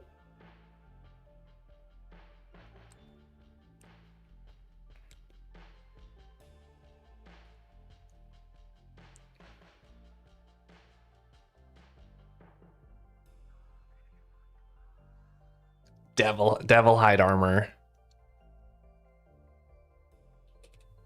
Oops. I'll call it demon hide.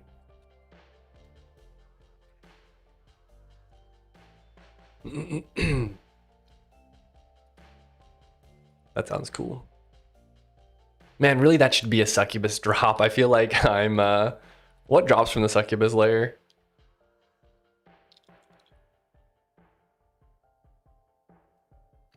Where is it? It's auto dungeon. Demon heart. Oh, corset. Okay. I guess that's kind of a cool one, anyways. Plus, once we have the thorns effect, we can redo these items and make them cool as well. But we can make demon hide a little bit more boring. Okay. Delete frame. All right. Then we have got to do a character animation armor.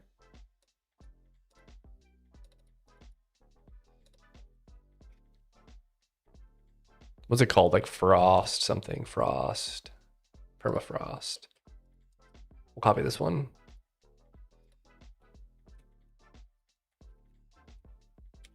Demon hide.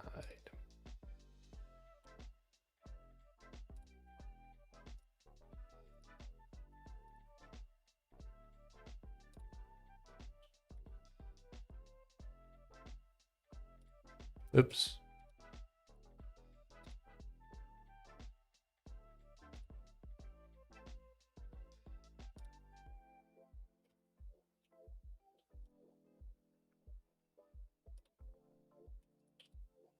I'm just curious how this will look.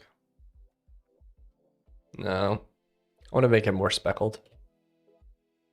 I'll just stick with that. Sometimes less is more. All right, let's make the item now in code. Armor.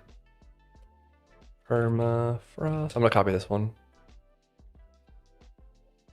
Because this one has the type of thing that I'm trying to do.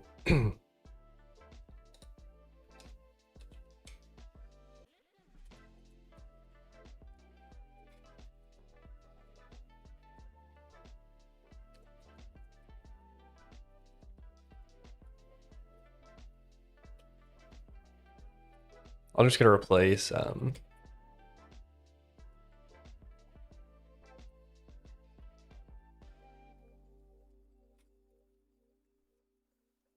we'll do that, and then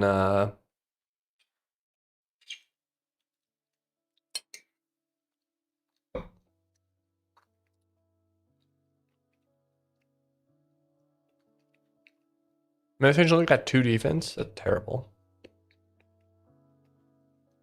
This only has 5?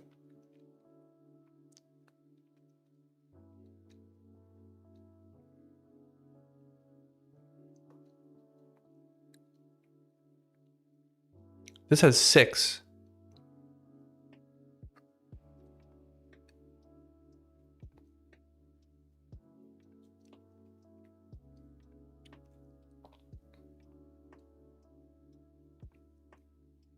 I really need to rebalance all these items. I guess once we finish this, we'll go on. We're going to be going on to the rebalancing phase anyways, so it'll be fine. Okay.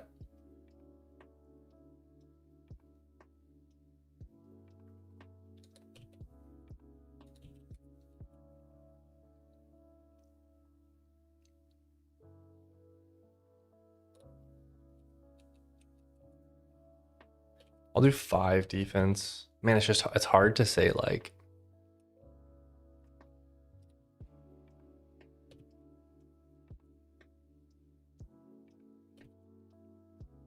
obsidian armor shouldn't be. I know it's all tier 5. It's just that like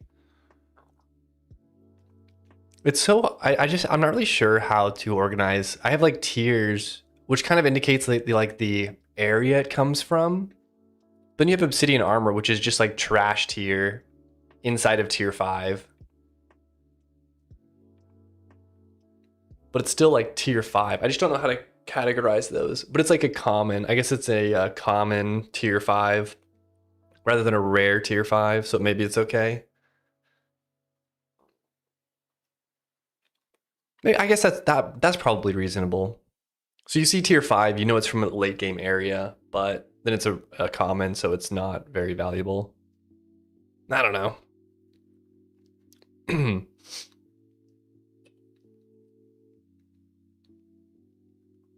All right. Demon Hide, Demon Hide, Demon Hide. Rare, Chilling Aura, defense. We'll just do defense and we'll make a Thorns. This is kind of painful because this is like a fixed amount. So like Thorns will reflect damage. So I guess I'll make it not a Boolean. I guess I'll make it a numeric. So it's like Thorns 5 or something like that. And then it deals 5 damage back. That's how I'll register it. Okay, that works. Thank you, K-Bray, for the follow. Appreciate it, man. Welcome. Yeah, we'll do that. Okay. So we'll just call this Thorns. Everyone knows what Thorns is. Oh wait, do I have the game running? I thought I felt like my computer was lagging. So we'll do an array stat Thorns, and then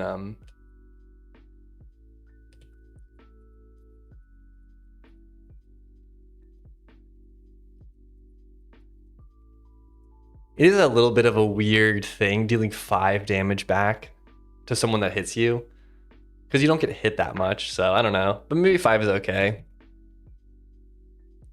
I'm not really sure what a good number is for this, so we'll just start with 5 and adjust from there. Maybe 10's a better number.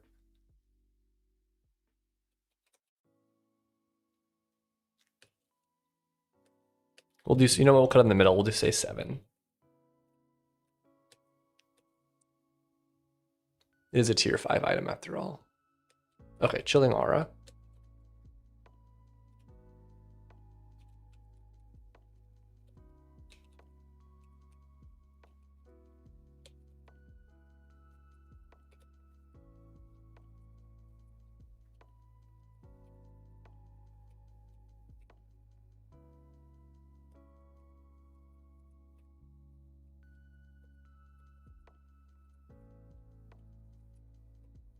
Thorns, if set, roll status effect.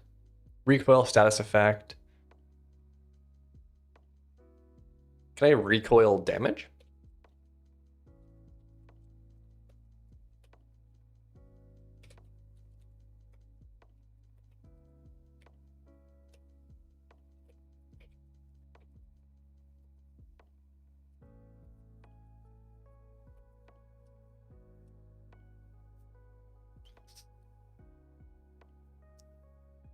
All right.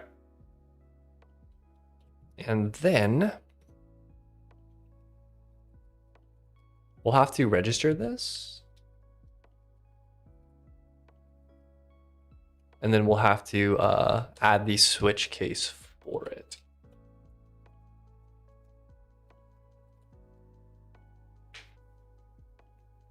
I might make a helper function for this. Or no, hold on. I have context caster ID. Let me check if it's a player. If it's a local player. Also, if caster is local player. Oh yeah, like if it's weird because it's like backwards because it's okay. Yeah, this is fine, I guess. I guess it's not that much logic. We have to handle both cases. One of them is like we are the player recoiling back to a monster or something that damaged us, and then one is we are the player and we hit a monster and that recoils back to us to deal damage. Though I don't really know if I'd ever make a Thorns ability and put it on a monster. I could maybe make it like a damage check thing or like a defense check thing. Let me put it in fun ideas.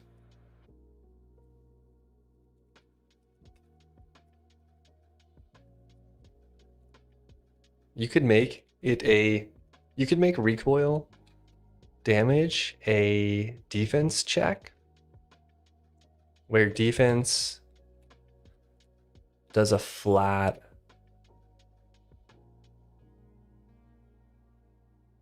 reduction. Maybe not a flat reduction. I'll just say does a reduction, but can reduce it to 0.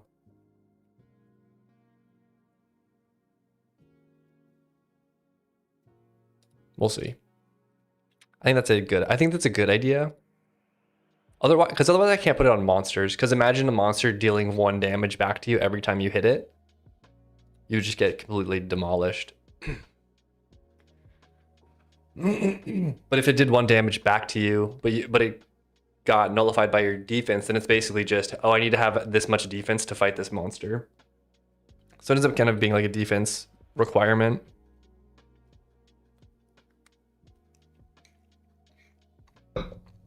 But I don't know. For now, I probably just won't have monsters with that ability. Or I'll put it on a cooldown.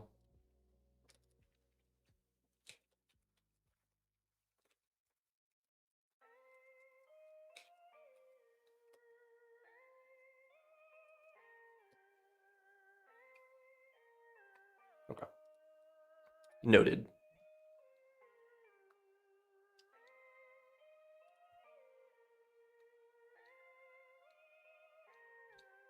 All right, now we just have to implement the recoil damage. Right now, we're copied it from the status effect recoil, so we just need to apply damage. I don't know what the function's called. This. Hold on.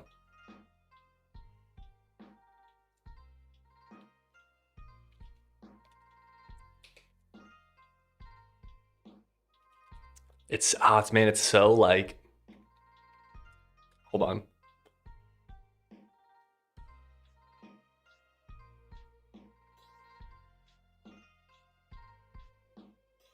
This doesn't do damage, defense reduction.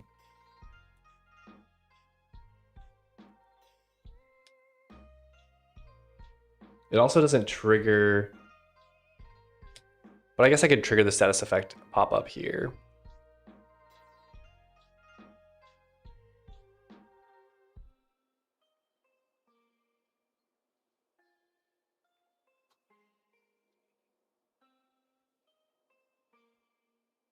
Yeah, and if it's the player,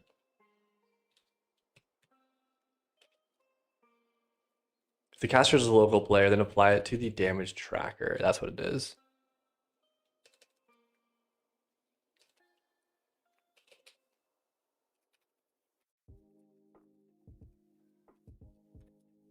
This is the exact same logic. Caster ID. Then I think it's damage amount. And then add mask, remove mask.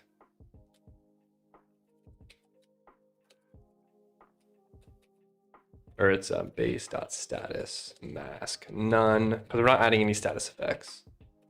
Or add or remove. This is just calculating the status mask. Okay. So we just have to calculate the damage amount. I'm gonna put it inside of each loop.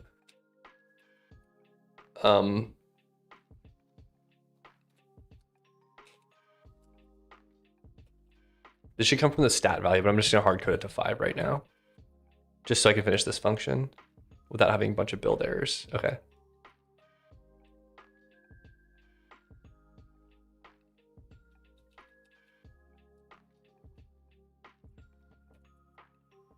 Yeah, so this is applying it to the player. Target is local player.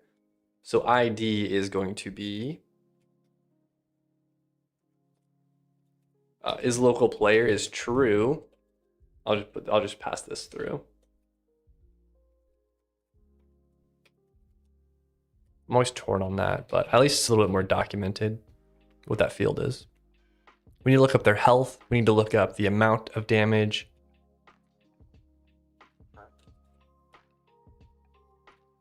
And then we'll do a damage amount. Non-lethal, I'm not sure. I'm just gonna make it true. Like you can't die from... You can't die from hitting something.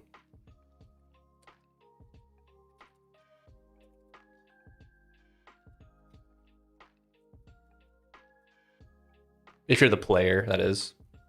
So it's only non-lethal to the player.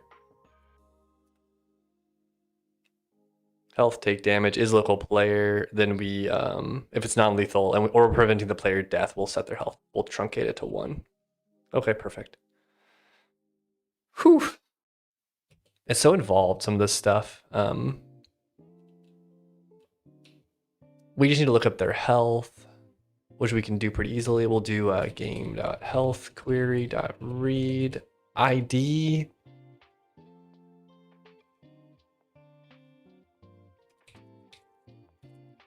We're applying it to the player. Is that a function?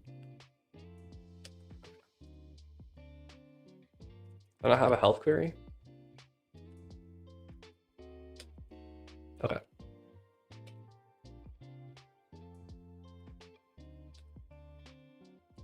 If we weren't able to get the health component for some reason, which is unlikely, then we'll just exit early. Also, I'm gonna get this from the stat value. I wonder, is there a way I can do that really easily?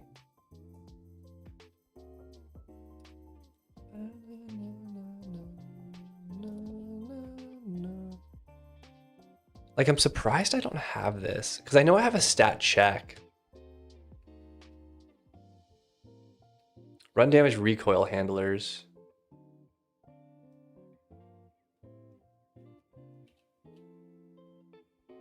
I guess I could look up their stats and read it. But it is a little bit weird that I'm like reading their stats, checking to see if they have the stat, and then I'm reading again to know what the value is. But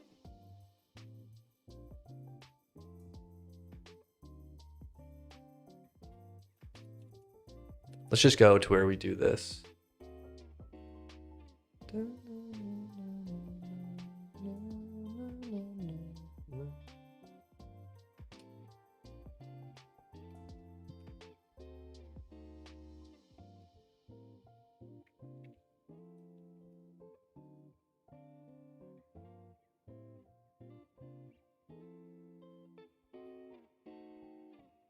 Sorry, I'm just reading this. How do I know what type it is inside of this handler?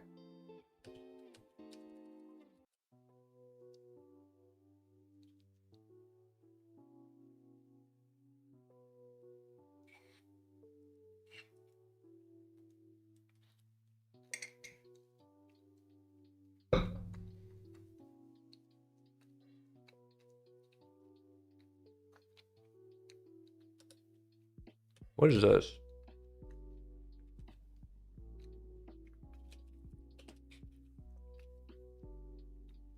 Oh, this is the thing.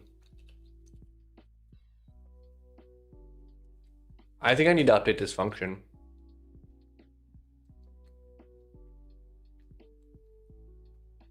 Let's handle context.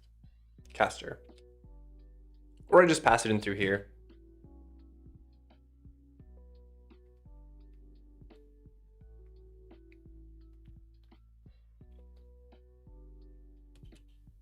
Sorry, I just need to read through this a little bit. I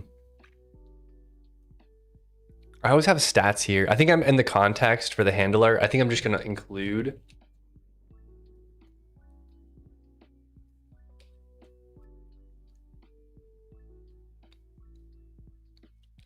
I'm gonna go too far gone.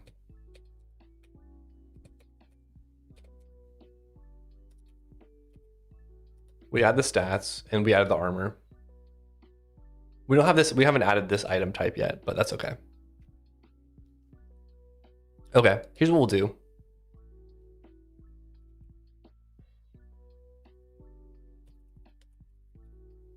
We will also pass their active stats. I'm just gonna call it stats. And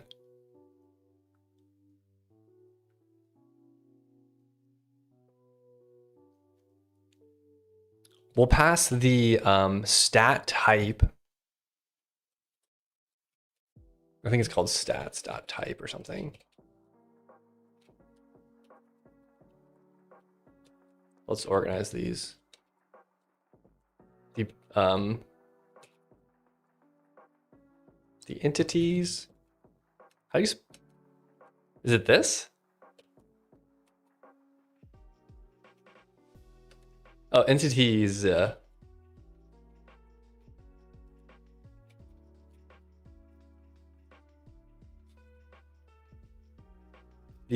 stat that triggered.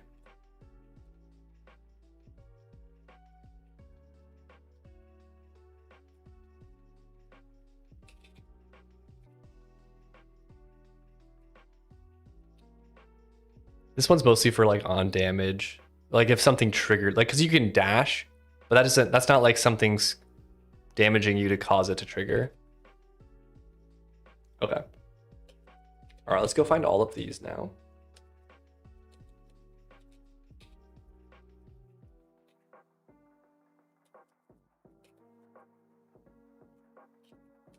And then we have, oh, that's tricky. I think I need to pass the stat. I think I can do that, but I don't think I can do the other one. Because when I do run handlers, I'm looping through event handler.types. So I think I'll just pass that in through the function instead of adding it to the context. Okay. That'll be fine. This one.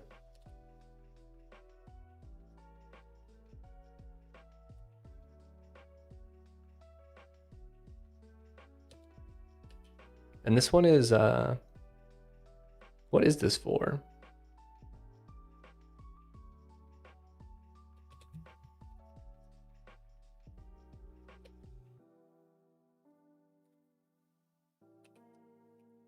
On status set. Oh, this triggers if you have a status set. Oh, don't have stats?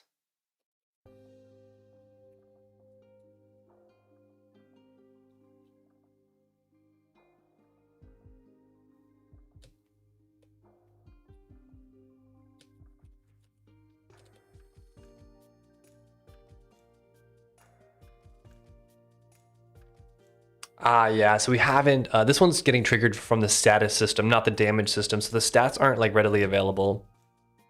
So we'll just look them up. I think in here we'll just say g.stats, simple stats query.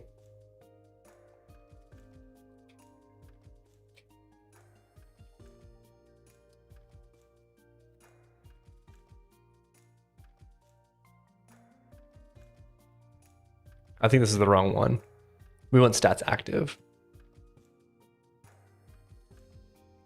All right, then this will get passed through to the handle stats event. And then in here, or hold on, this one needs to get changed.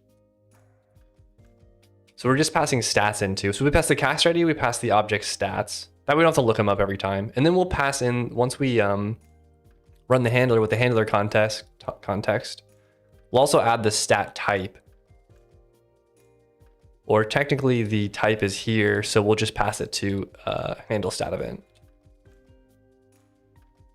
And then we'll know what stat type we're looking up, because right now we don't have that information. So, but I'll be right back. I have to go to the bathroom, and then we'll continue working on this. So, give me 1 second. You guys can look at this nice new art we just made. But yeah, I'll be right back.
All right, we're back.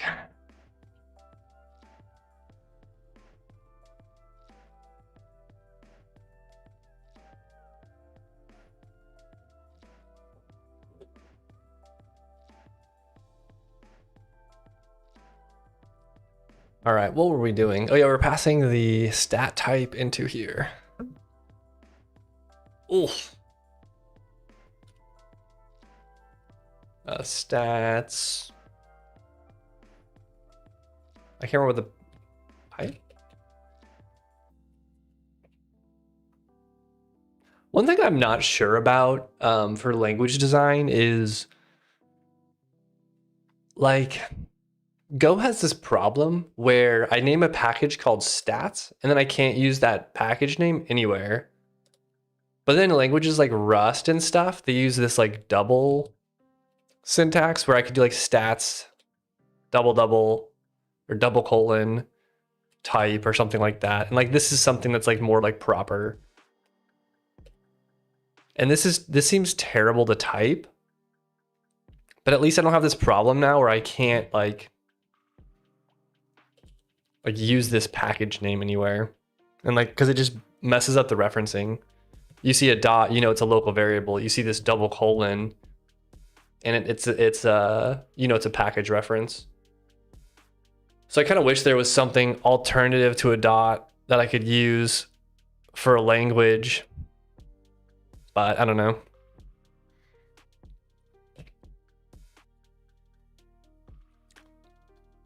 I tend to make my package names too small, I think.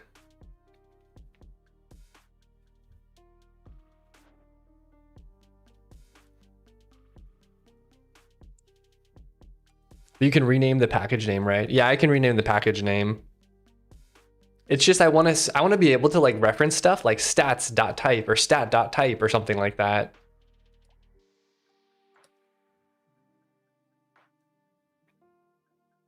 Oh, I have to rename URL to net URL. Oh, I see what you're saying. Yeah, like at the top I could rename it. Yeah. Yeah, URL is really common. I end up having to, whenever I have to do that, I use just the letter U.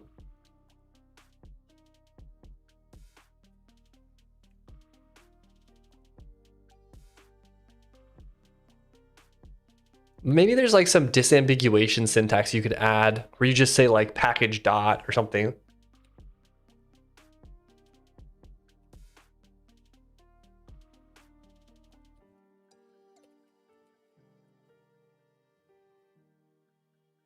I don't know. Yeah, it's just like I see this and I love this, but I hate that this causes it. Naming is hard. But I think this convention that I like is probably a bad one overall. I think it ends up causing me to have too many like micro packages.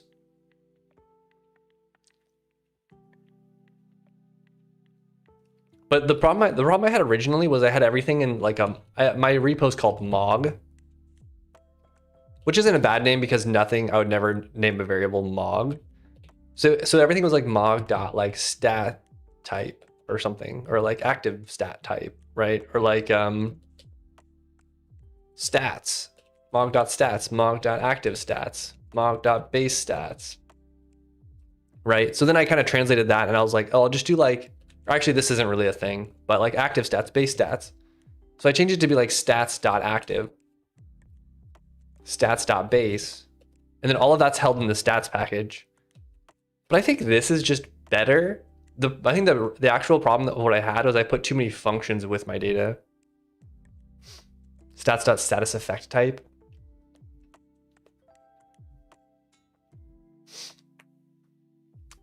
I don't know if I think I have a package called status and maybe it might be status.status effect type.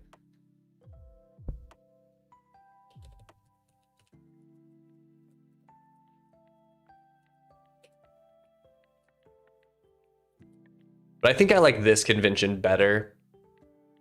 It's like I put everything's in like the main Mog package. And then I just reference it. It's like, this is the game, and this is like the status as a part of this game, rather than doing it like this, I think. You can move all the data things to a domain package that we can live separate from everything else. Yeah, and what I've done recently is I do this thing called base. I have a base package. Base dot. That's such a weird autocomplete. I've never seen that. Why would it autocomplete to that? I have a package called base, but I don't know. Base is the 2026 Mog. Changed my mind full circle. No, the difference is Mog has like my common game code too, and that was the problem.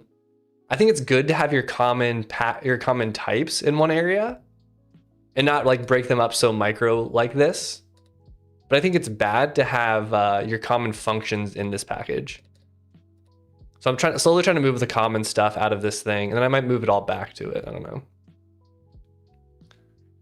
I have the opposite problem. I write too much C++, and I tend to hate the repetition of : to call anything.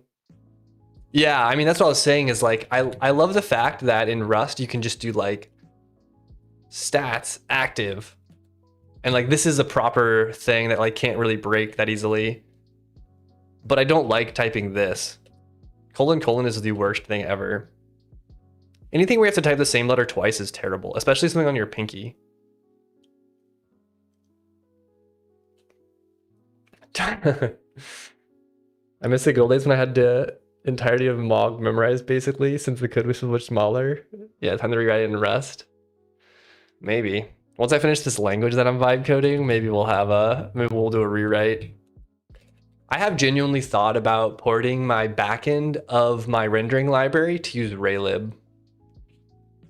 It's so tempting, but my game kind of works, so I don't want to mess with it that much. It would have to be like a week or 2 week project, I think, if I did that. I just feel like it would add so much. It just adds so much more cross-platform safety for me.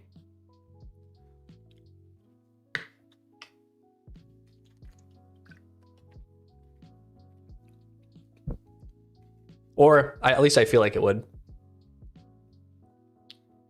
Like, I'd get controller support. I'd get like Steam Deck support. I'd get like all of this support for all of these things that my rendering library just can't do right now.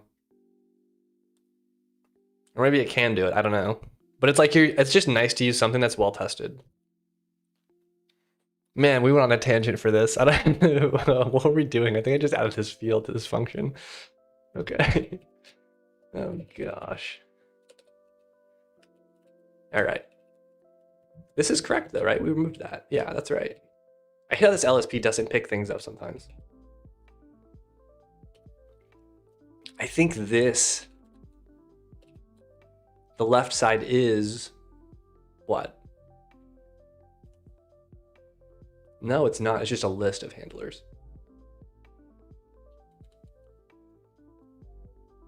Oh, event handler.type is the stats type. Okay.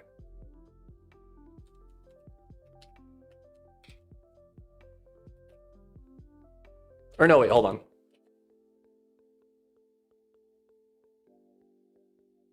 Event handler, hold on.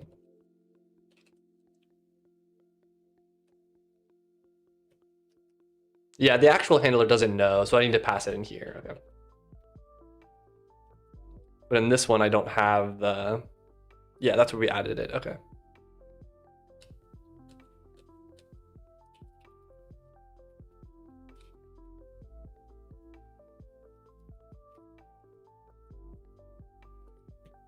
We just have to pass the handler type or the stat type that we're working with.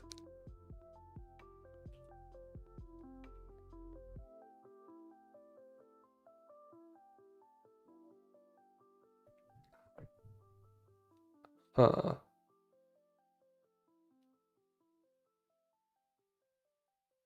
Wait a second.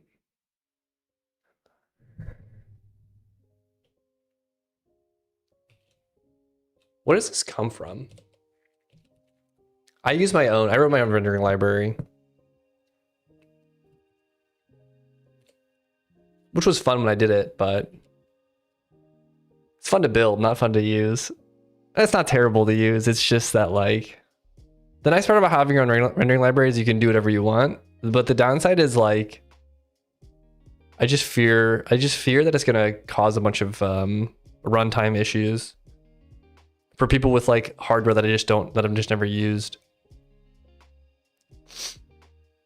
But my rendering code isn't that complicated, so it's not like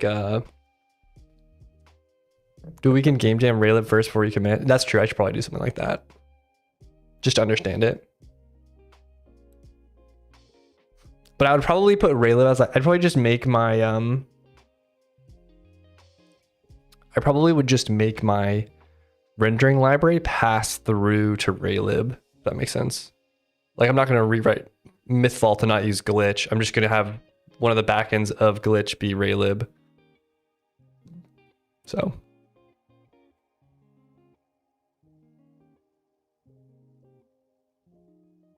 But there's always messy translation that comes along with that.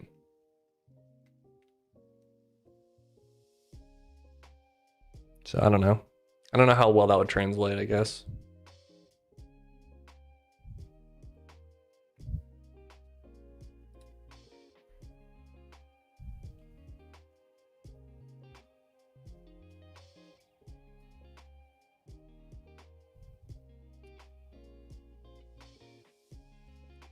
I see. So the main problem here is I use the same handler type for both statuses and stats. And this is handle stat event, but I'm passing like a status event handler to it. You have to watch out for Go specific things when migrating as well. Yeah, I'd probably just use the Raylib Go bindings. I assume they work pretty well because Raylib's such a popular library. But I don't know. Yeah, I mean, I have to test this stuff. That's why I'd probably take a couple weeks. Or I'm like, it might be a couple weeks and then I'm like, oh, I just can't do this because of whatever. Raylib sleep will use Linux syscall, which is way worse than Go's version of sleep. Yeah, I mean, I wouldn't use functions like that. I would use like the bare minimum. Like I would just use it for like rendering quads. Because I'm gonna keep using my UI system that I wrote. I'm gonna keep using my like Z sorting stuff, my quad sorting stuff. I keep all of that stuff. I would just change the actual draw calls to use Raylib instead.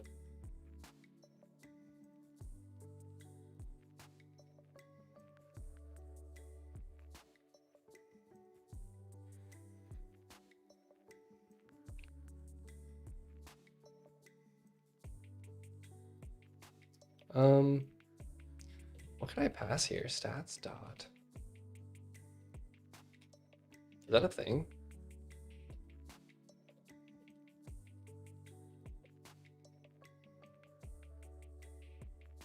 Once I was doing accidentally sleep from C, wake up delay was like 100, 400 milliseconds off, really bad. Oh, really? That's insane. Yeah, I really just need the rendering features of Raylib. Like I wouldn't do any, I guess I have to use their texture loading stuff, I'm sure. But that's because they have to load it to the GPU.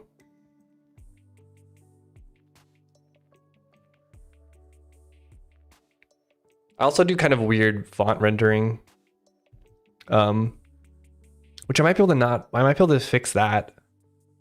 Or not use weird font rendering. I used MSDF for font rendering. So I can have it at different sizes without having to what's it called? Without having to rasterize my font at a bunch of different sizes.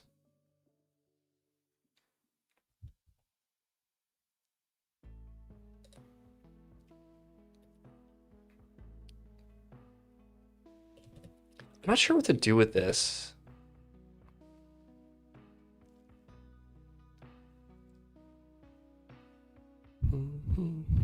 I guess I could code it into the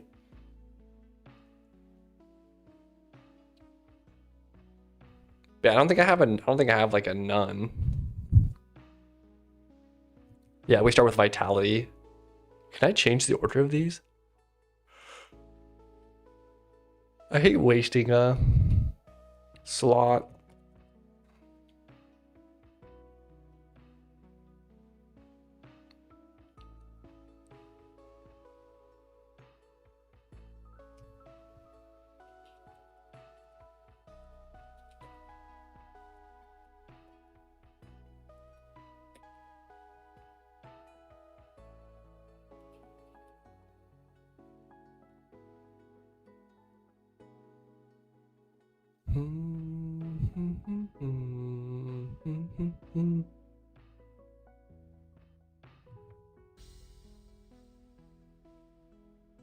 Yeah, I see what owl works now. I just passed the handler. But I could also just attach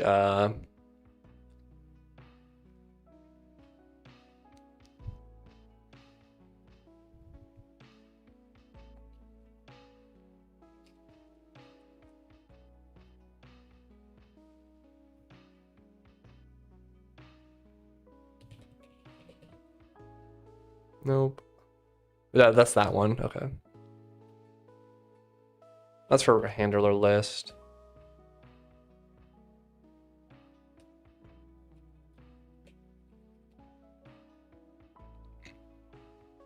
Yeah, I guess I'll just do this.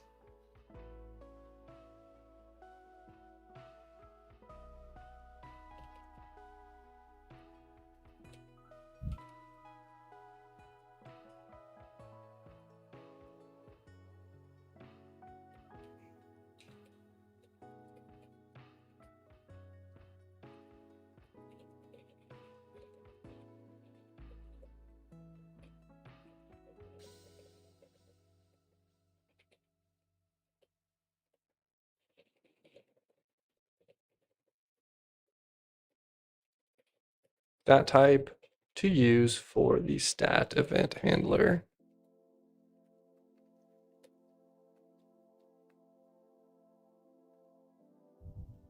The thing is, these handlers are like, they don't care about, do I just have this one? Oh, it's just this one. It's just this one case where I need to,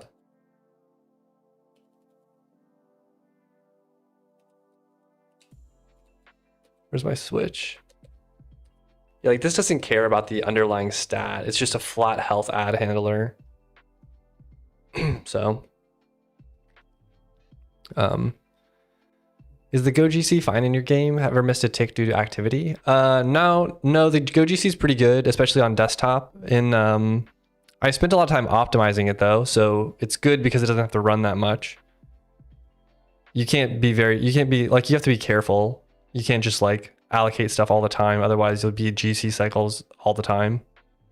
And then especially in web, you have a single thread to run on. So the GoGC pauses the entire execution of the application. So every single time you have to do a GC cycle on web, it's going to freeze your game for however long the GC cycle takes.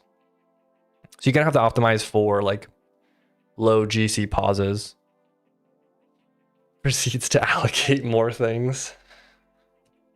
I got to spawn a bunch of bullets on the screen. So you just have to pull like all your memory all the time pretty much. Web, you mean WebAssembly? Yeah. Yeah, I cross-compiled to WebAssembly in Go. That works pretty well.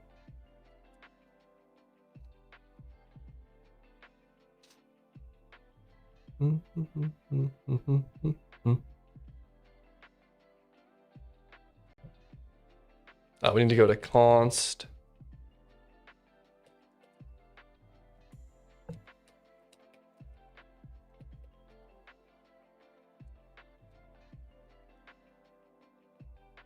Somehow it works pretty well, gotta admit that. Yeah, you haven't seen the countless pprof files I've had to generate to try to get my allocations under control. You just like I've just ended up doing weird stuff to get like very specific cases to work. Like you have to tweak things to make sure the escape analysis works correctly, and it can find that this slice you allocate doesn't last too long, or I remember you had one stream where it was all P-prof staring. Yeah, there's been a lot of streams like that. A lot of days like that. Like at this point, I don't really recommend Go as a programming language for games to people, especially if you're going to do a web game. I think it's just over. It's just, I don't know.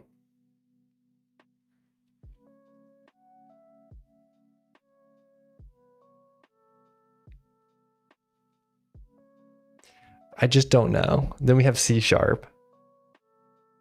Blasphemy. I know. I'm sorry, guys.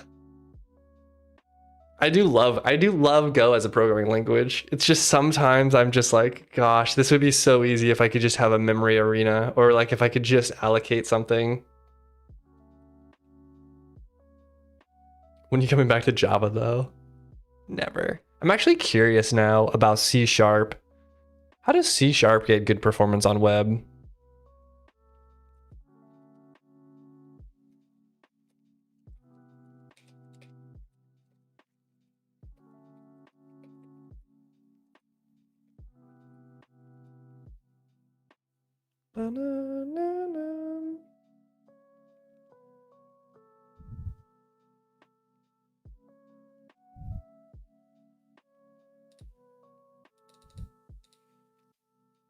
I hate when it gives me the... Maybe they've just optimized it all. Like they could just...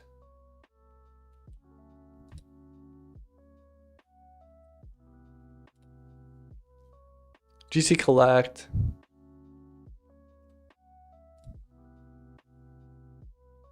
Oh, I don't want to time something.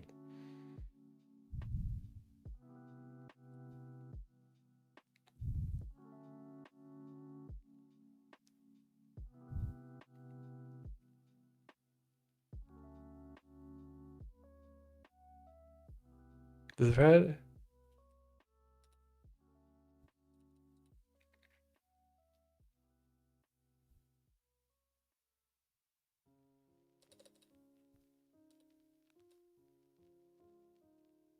Unity has its own garbage collector with a single generation.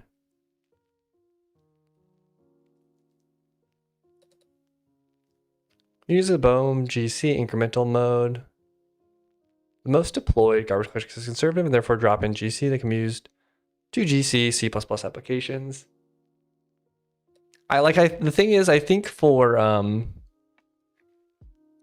doesn't know about call stack or heap layouts. It can tell you from mono.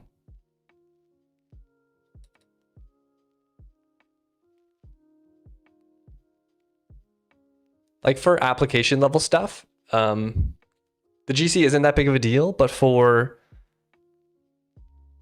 Monogame barely has any relevant web examples that work. Oh, really? I thought Monogame was like good. I thought people used that. GoGC doesn't allow you to min-map, write your own allocator? No. I mean, not safely. You can do stuff. You can do unsafe stuff and get that sort of features, but I got distracted for so long. All of the loot bags despawned, so I couldn't get the item. So I got to rebuild now. What was I gonna say? Yeah, I thought mono game was like super common or something like that.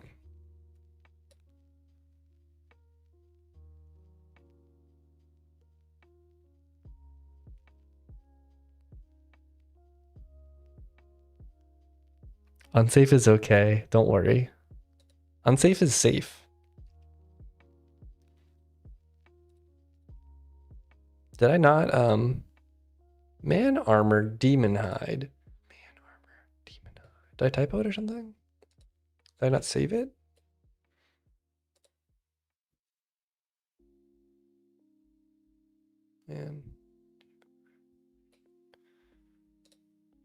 Man armor demo hide.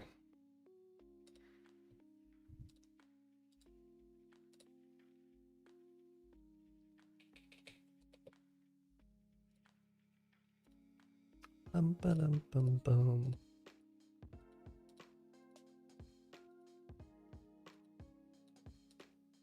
Will it really not get it?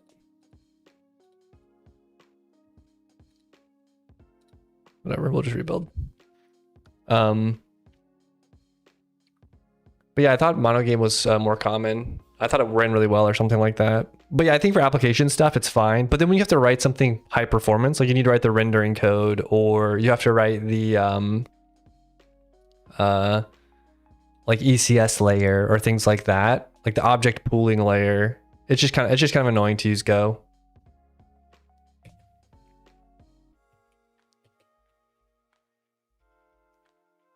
Oh, I need to take off my infinite dodge items. Doesn't seem to be recoiling. Also, I'm pretty sure we hard coded the recoil amount to 5. You know what is the GC behavior when it scans? You know what is the GC behavior when it scans a pointer that it never allocated? That would be the case if you mmap, right? No, I think what people, well, like, I think if you're,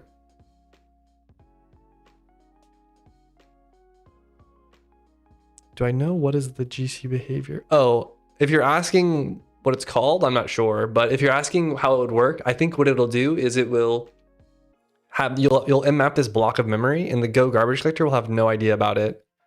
It has no reference to it, because in GC, my understanding is that you have some root, you have some GC root that everything gets allocated through, and then it scans all of the roots to find what is still reachable, and then everything that's not reachable gets removed. But if you allocate a pointer on an mmapped section of memory, then the scanner is not going to be able to find that, and it's not going to free it, so you have to free it yourself. But yeah, theoretically, you could definitely make your own little like memory allocation system in Go with mmap. It has to scan the stack as well.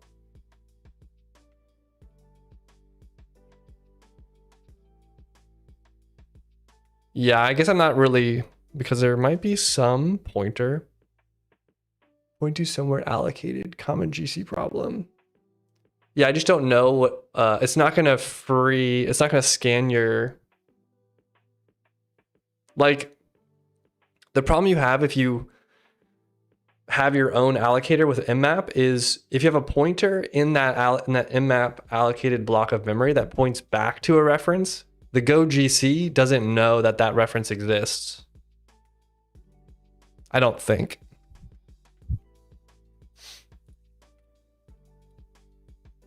Like, you have the Go, and you have your mmap. And if this has a pointer that points back to something in here, and like, let's say Go has a pointer to it as well, this link gets deleted for some reason because this gets deallocated. Like, this is the object we want to keep around. The Go GC scanner won't realize that it's referenced from this area of memory, I don't think. So that's why it's unsafe.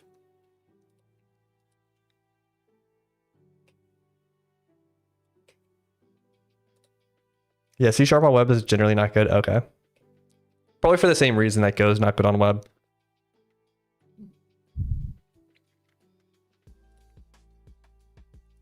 All right, stat type thorns.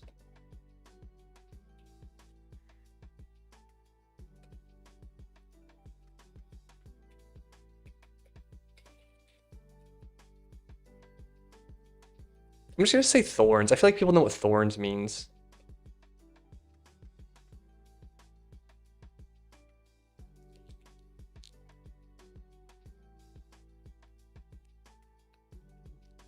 I see, I was thinking something like P is ampersand GC allocated memory. Yeah, so I don't know how like how the scanner's gonna know about that, because it's like memory that's outside of the purview of the GC.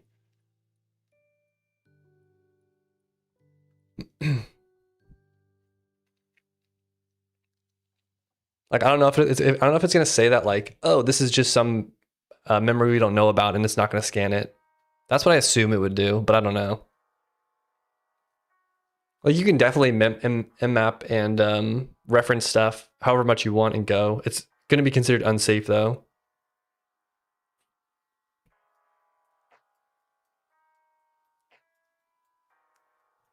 Or like to do that, you're gonna have to go through the unsafe features of Go, I should say.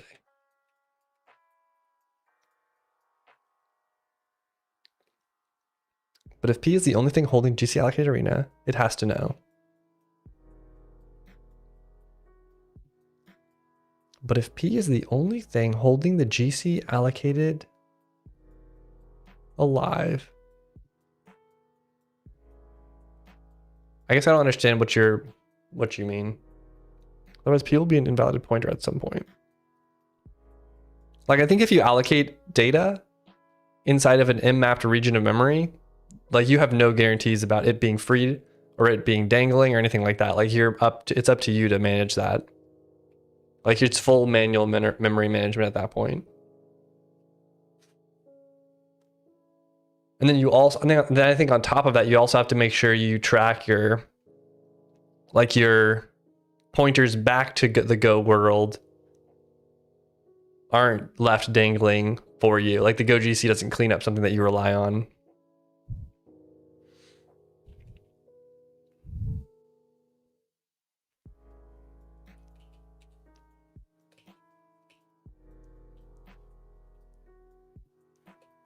All right, we changed that name.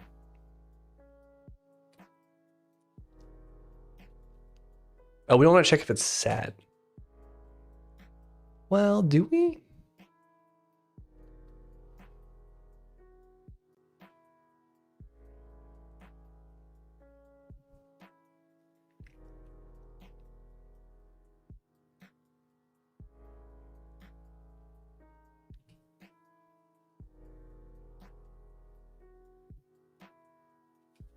But it would be set, wouldn't it?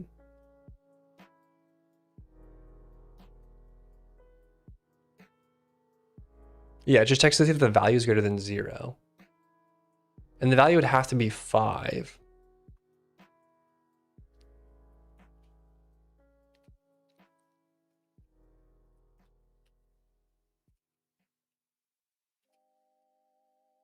Oh, it's on. Yeah, on player take damage.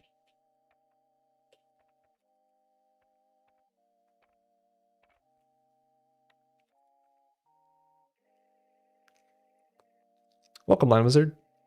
I'm also currently developing an online game back in Go. Nice. How's that going? How are you enjoying it? We can suffer together.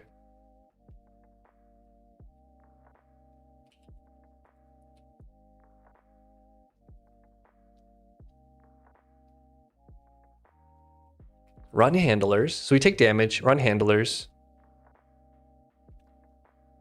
We check the stat event because we get the stat. It should be valid. And then we get it. We handle stat event. We see recoil damage.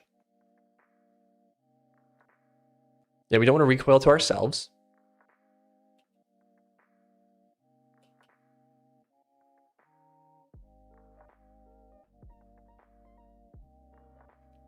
That's crazy. We can suffer together. It's true. It's honesty. That's called honesty, Doru. I think I have the wrong thing because I have target as local player and I also have caster as local player. I think I'm mixing them up.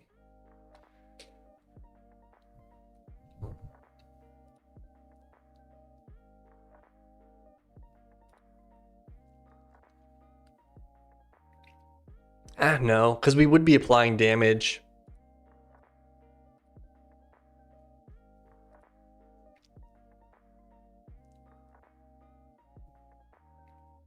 Wait, how do I have these backwards? How did that happen?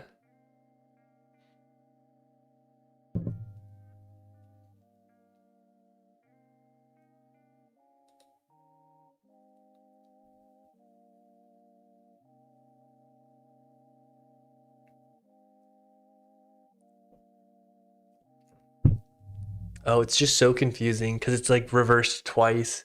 It's if target is local player, that's the person that just got hit. What's up, Nitrix? How's it going, buddy?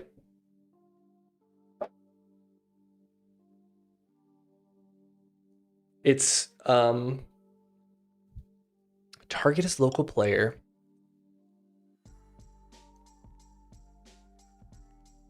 Hold on.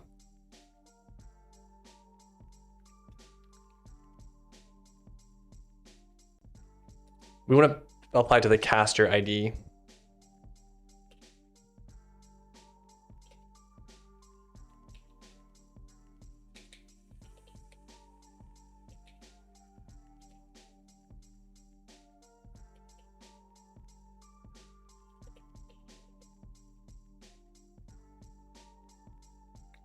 We were like damaging ourselves.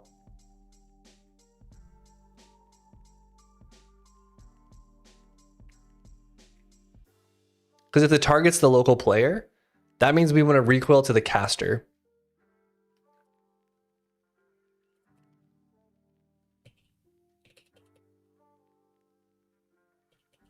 And the health.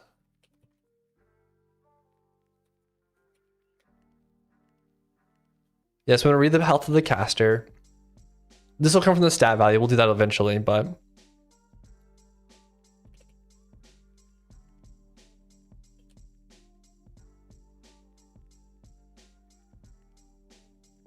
man, I'm so like brain melted by this.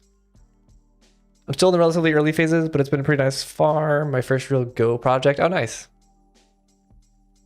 I think Go's a good language, especially for backend stuff. Are your gripes with Go for MMO dev just with the GC, or are there other reasons? The garbage collector is a big reason. I mean, there's just micro optimizations that I would love to be able to do, but I just can't really do it in Go. So like some of the generic stuff isn't as like high performance as I would like it to be. Like if it was all monomorphized and there was like generic methods and Veratic generics and stuff like that, it would make building like frameworks a lot easier. And then if there was enumerations, those two features would be super nice. So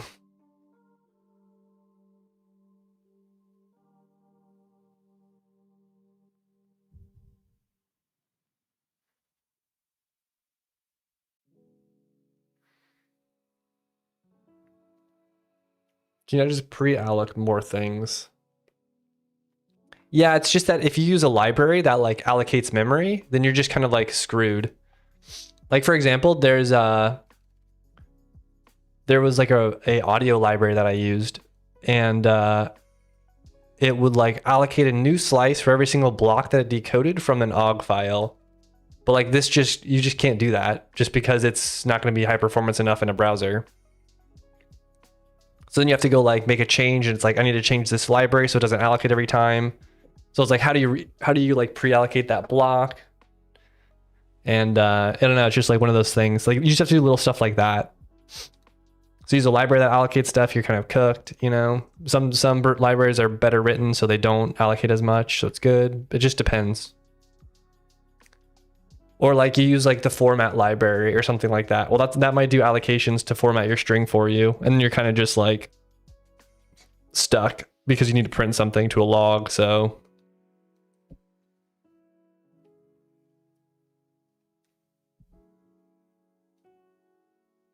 it'd be faster to switch to another language than wait for Go to have enums. I don't think Go will ever have enums. So yeah, probably. Looks like we're switching, boys.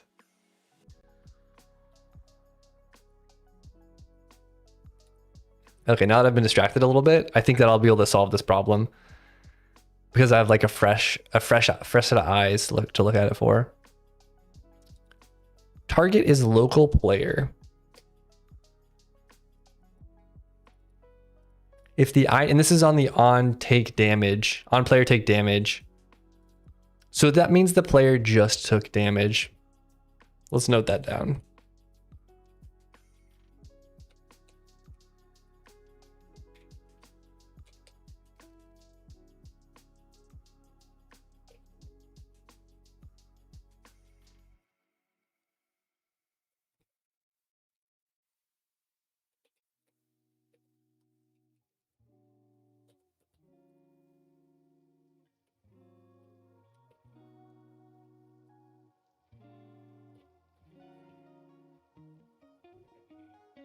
We need to recoil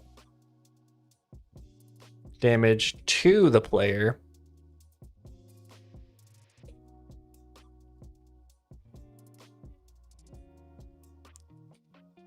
Oh, that's the very first time I've ever used that to capitalize this. MU. This is the first time I've ever used that. Crazy. Crazy. Yeah, the enum situation was part of the learning curve. Yeah, I just think enums I think they're superior to interfaces, if I'm completely honest.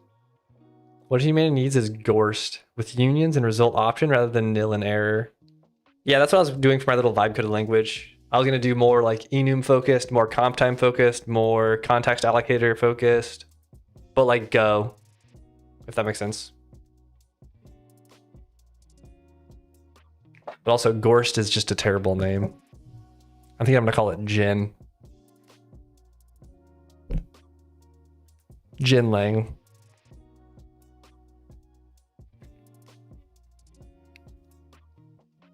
Gorst is awesome.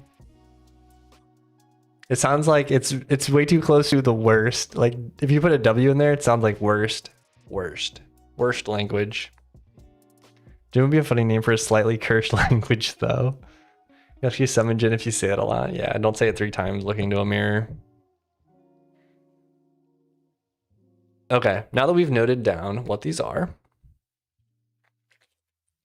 The player took damage. We need to recoil damage to the caster.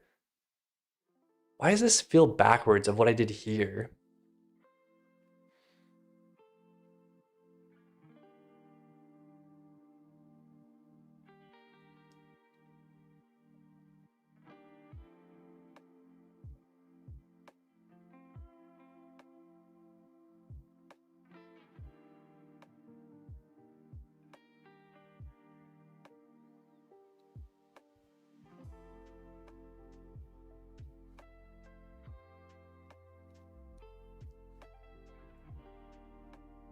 Apply status.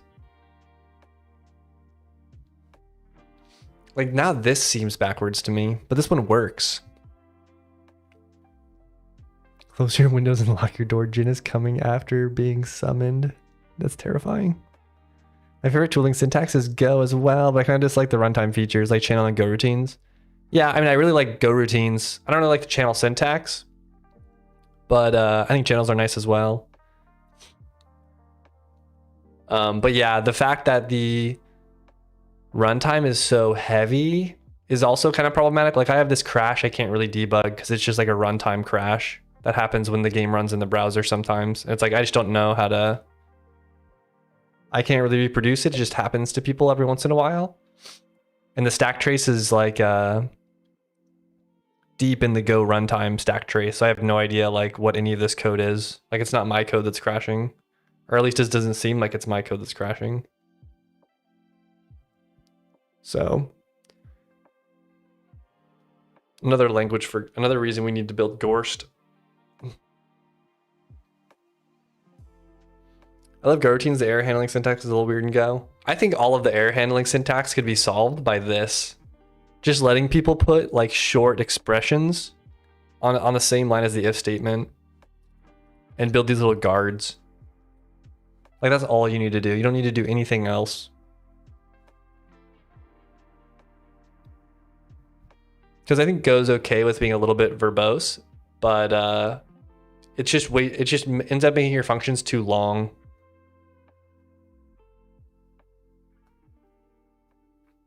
We kind of need if you could piggyback off another language standard package ecosystem rather than inventing another esoteric language. What do you mean?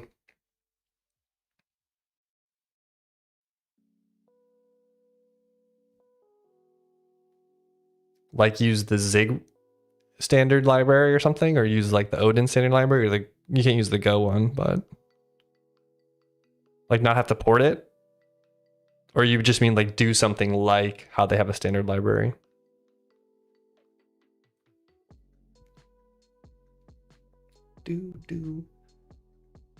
So if the target is the local player, that means the player recoil status effect. That means the player just took a damage. And they're applying a status.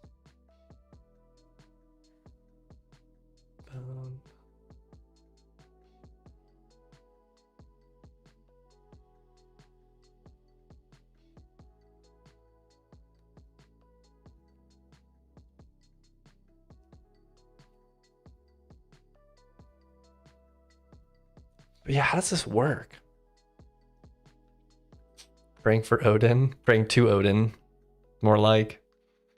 If Gorsh transpiled to Rust or whatever, so you could use Bevy instead of first inventing the language, then a standard lib, then a game, and then you could build your game. Oh yeah. I think transpiling to Rust would be... Bevy is so nice. I think Bevy is pretty nice. I think transpiling to Rust is probably like the hardest one to do. Because I think you'd have to... everything you generate would have to satisfy the borrow checker. So you almost need to have like your own borrow checker, if that makes sense. That's just using Rust with extra steps. Yeah. We don't use Rust around here, around these parts.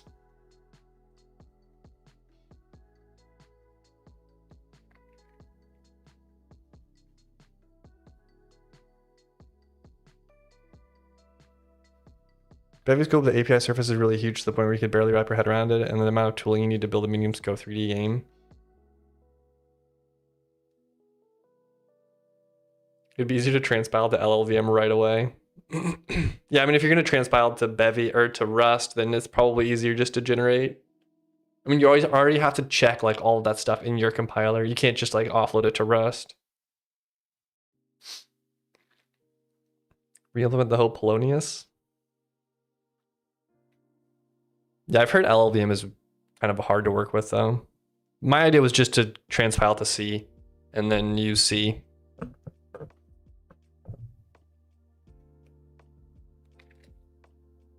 Then you could just like build like this high level, use this high level language to build stuff, and you can use C libraries and like boom, you're good. You want GLFW, you want OpenGL, like they're there. You want Raylib, they're there. You want Flex, it's there. You want all these like C libraries are just like already ready for you. So Zig, question mark? True. Yeah, I mean like these are all in the same vein. Zig, Odin.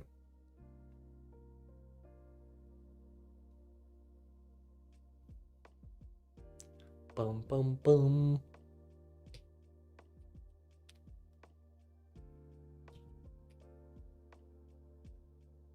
We need more languages with the explicit absence of null values, though. Have you read the Ginger Bill article on that? Have you read his opinion?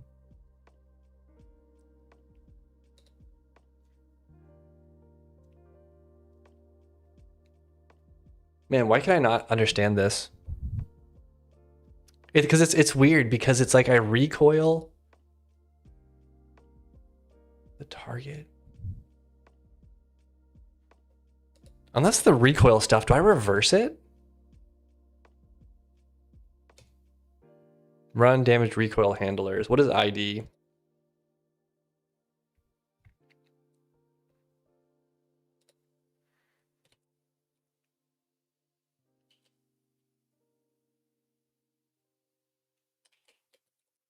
Run recoil. Yeah, we do it with the target ID. That's who just got damaged. Then caster ID is who caused the damage. Okay. Where do I build context? Oh, I build it right there. Okay. Then I do this.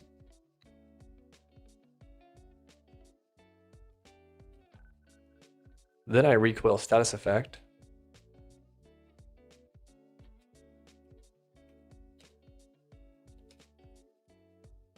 Target is local player. I just don't see how we can...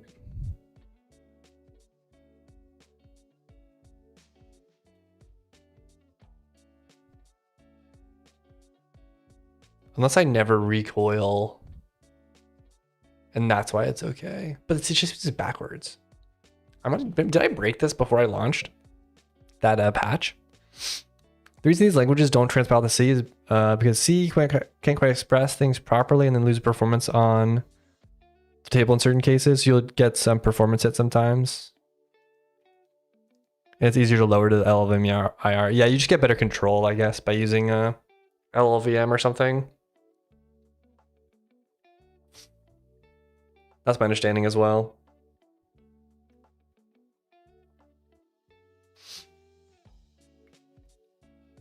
I drank the Kool-Aid. Default is promising, but at least you can then execute Lua in a server runtime if you first build yourself at the runtime.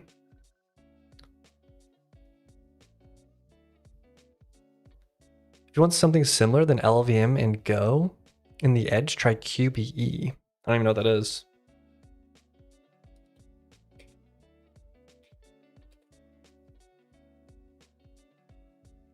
Lightweight embedded compiler backend designed as a simple modern alternative to LLVM. Oh, okay. Wow, 70% of the performance with only 10% of the code. Oh, so it's supposed to be like LLVM, just faster or smaller.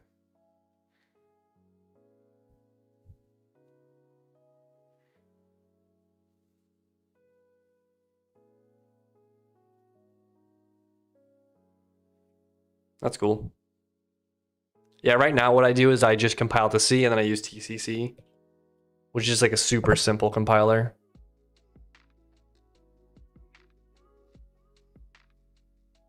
Yeah, you can link.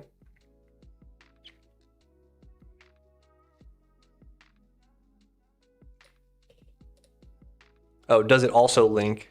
Oh, I thought you were saying, can I post a link? I have no idea if it links.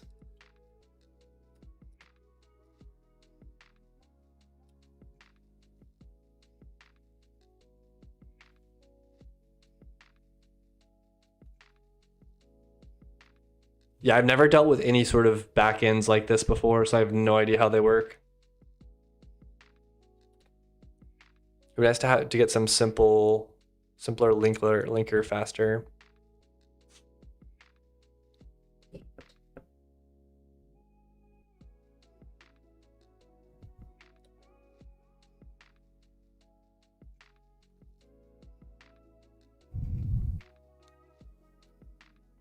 Caster is local player. If the player just took damage, we need to recoil to the caster. If the target...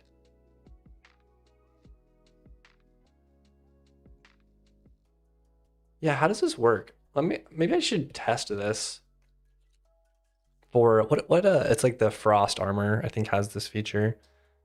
I wonder if it's just not even working.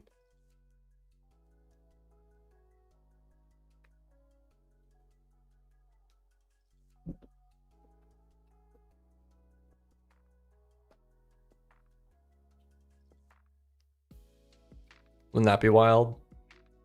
It just shows it could just be showing the I wonder if it's just showing the status effect.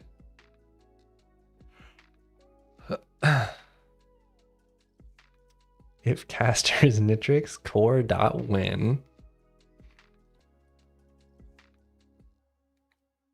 Core.win game. Execute title screen. Execute game over. Launch fireworks.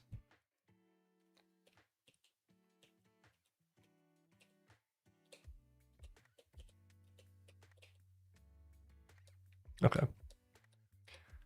Let's give it a shot. This might be backwards. I'm surprised maybe no one has this yet.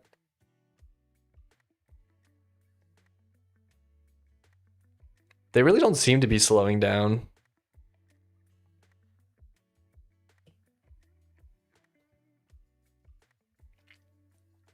I think what happened is the client is, I think it is backwards. Because it looks like it's going the same speed.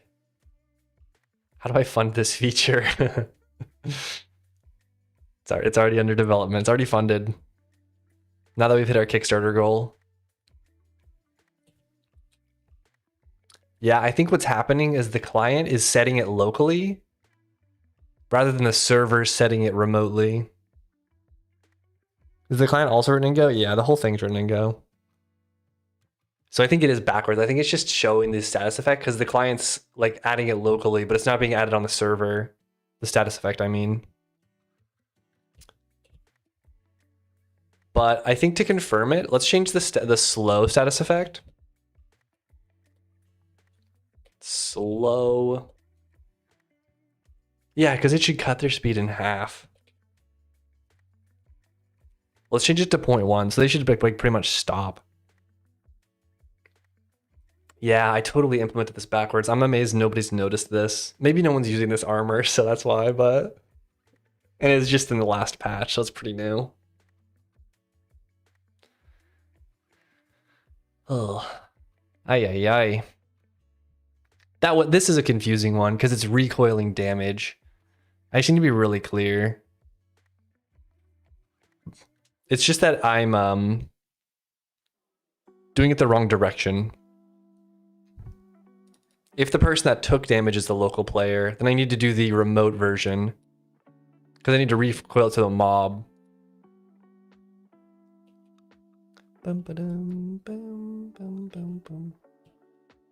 Yeah, look, he's still moving. Okay. Let me just double check that I'm not doing something stupid here. I'm pretty sure all I have to do is move this up to this section. Yeah, no, I'm like 99% sure.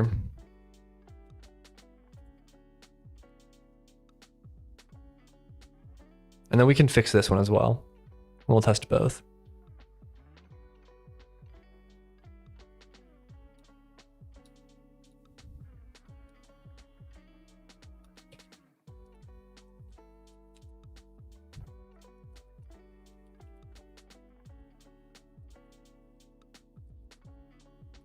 Nice, close it. Okay, good.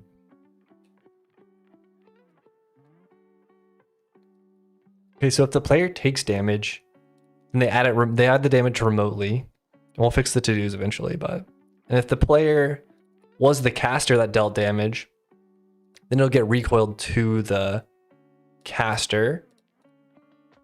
Sorry, hold on. Recoil to the caster is the local player. Or yeah, caster is local player.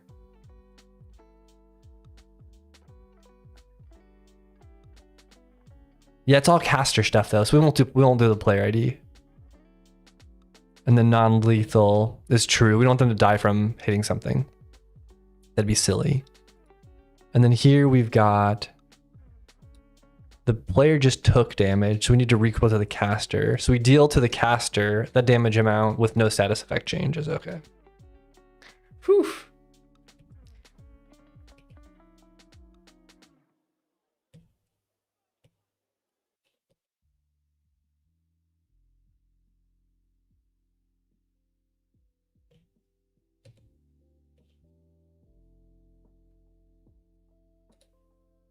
All right, let's give it a run.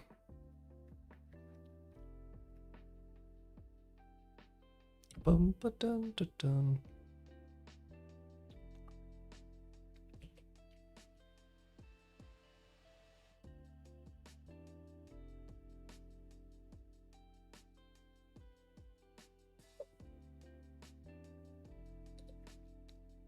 So we want to check to make sure that when something damages us, it gets slowed. And then we also want to check the thorns, the new status, or the new like thorns stat type, I guess.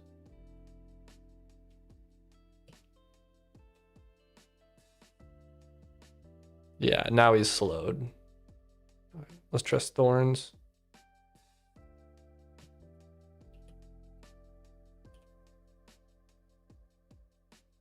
Yeah, it's taking damage. It's not doing the damage pop-up though. So we just need to add that and we'll be good.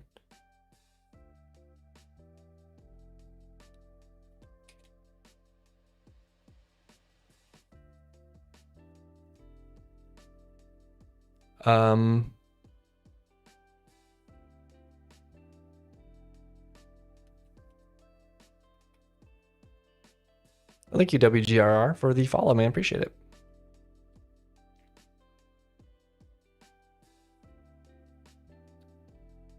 We just need to get the stat. I can't remember the syntax, but it's like stats.get or something like that. Yeah. Okay.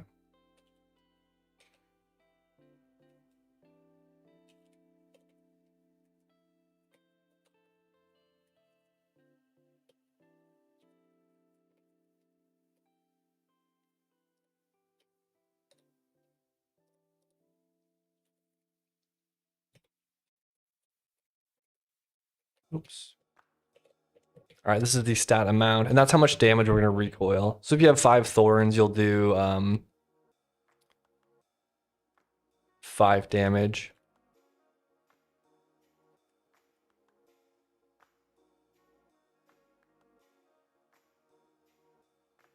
I think that does it.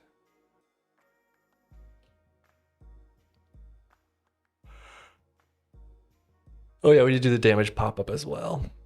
There's one there to do I wrote. I don't remember what it was though. Oh, I wrote this one, but I think I'm gonna leave that for now and then maybe come back to it. Okay. We just need to amend event to show damage pop up on the monster that took damage. I'm just gonna pull it from here.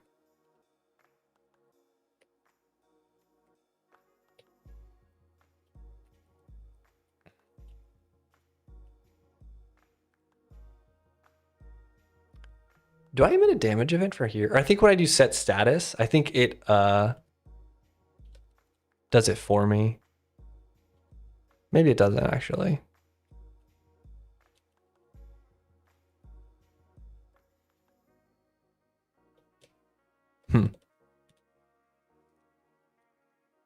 Interesting.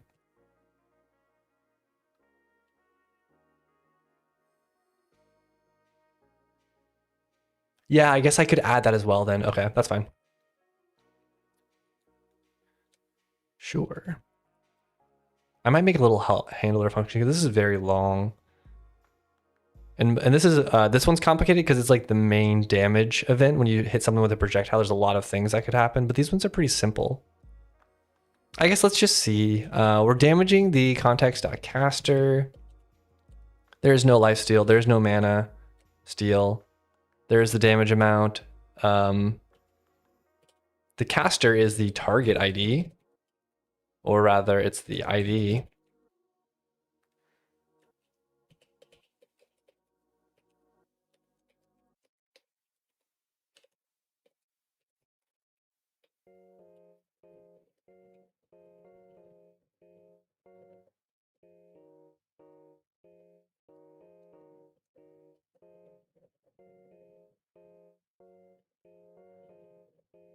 Because recoil, we cast from the current entity and the damage amount. No critical, no backstab, no dodge ability.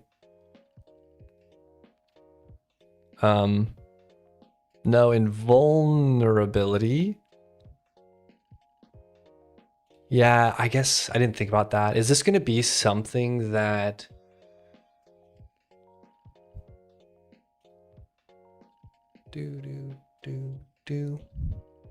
I don't know.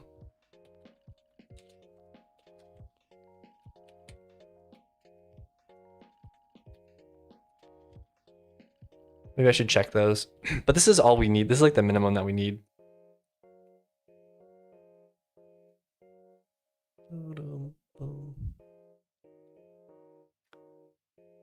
I guess the status effect event doesn't really... Like I don't do pop-ups for that, I guess.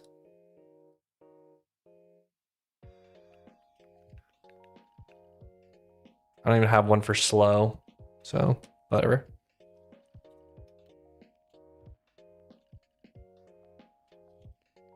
So we'll just do it for the thorns stat.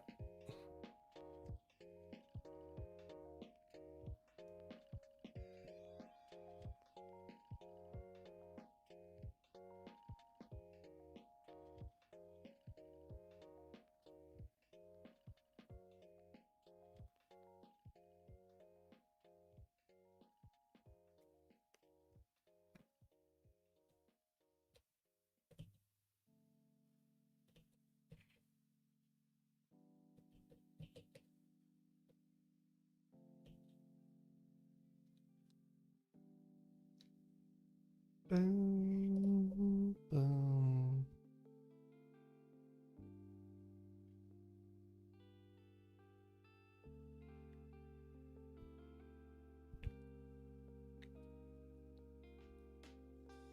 May I ask how your game loop isn't blocked by networking in the server?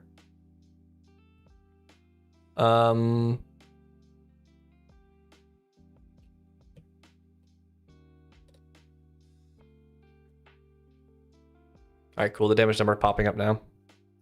What do you mean exactly?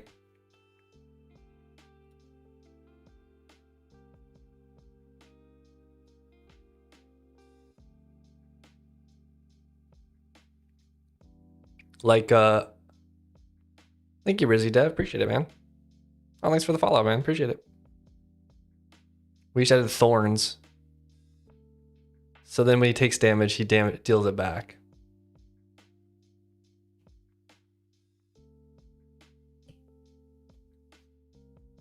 But yeah, how it's set up, I guess maybe this is what you're asking. It's like you have the game loop, and then you have to like send messages out, and you have to receive messages. Is that what you mean? Oh, he's getting thorned. I imagine you have to serve many players in a timed manner. That shouldn't block the main loop, right? Yeah, my whole architecture is basically oops. Set the FD to non-blocking. Yeah, I mean, I use standard Go things. So you end up setting up Go routines, which are like they're just really lightweight threads that are green threaded. So you can end up launching a bunch of Go routines for things. But I was talking about this a little bit earlier about how I do networking at the start of the stream. But I have my server process. I have a proxy process. The proxy is technically what services clients. So like a client will send their update packets, like, am I pressing up, down, left, or right? Where's my mouse at? Am I clicking? Am I right clicking? All that stuff gets sent to the proxy. The proxy forwards it to the server. The server does all the simulation stuff, and then has to send back like what it does some like vision culling to see like what people see, calculates the visible entities, calculates all of the entities that are visible and sends them over to the proxy for all the players that exist, all the clients that exist. So all this stuff gets packaged up, sent to the proxy, and then distributed to clients based off of what they need to know. And it does like a little bit of diff checking. So it's like, if the health hasn't changed or something like that, we're not going to send the full health component back because it's the same. We'll just, like the client already knows what the health currently is. So we only send components that change. But then on like a microarchitecture level, you've got, like, let's talk about the server. The server technically only has to service proxies, and the proxy has to service clients, but the structure is kind of the same. You kind of have like two halves. You have your game. Your game like sends messages through a thread safe channel, and the game loop has to constantly be running, right? And it's got to run at like whatever the physics tick is on the server. Mine's 30 hertz, or is it 30 hertz? Yeah, it's 30 hertz. My game loop runs at 30 hertz for the physics sim. And then, like I was talking about how it packages up stuff, it just ships it over the fence. Like it packages it up, sends it over the fence to be sent off. So like this is non-blocking. And then there's some like thread, which is a Go routine in Go. And that's responsible for actually like sending it off. In Go, these are like channels technically. And then for input data, there's another Go routine. And there's one of these per every single proxy that exists. So if there's like 5 proxies, there's 5 like receiver Go routines. And these are all sending updates in a non-blockable way to the game loop. So it's kind of organized that way. And on the proxy, it's the same thing. It's like there's one big loop, which is receiving the packet from the server. And then there's a bunch of these little Go routines that spawn off to like actually service an individual client connection.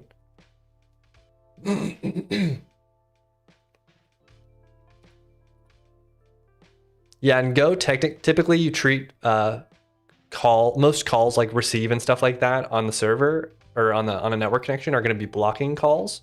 But you have a Go routine which blocks, so it doesn't block the entire application because it's got a runtime built into it.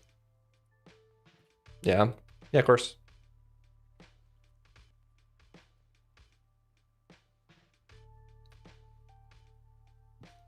This is maybe a little too strong. I mean, I guess this is like a tier 1 biome with a tier 5 iron armor, so.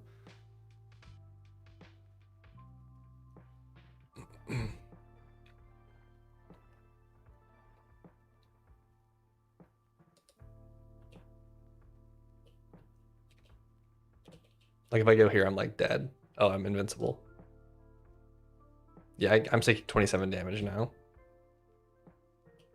So it's good for like low level biomes, I guess. I got confused. Shoot, I'm dead. Ooh, escaped.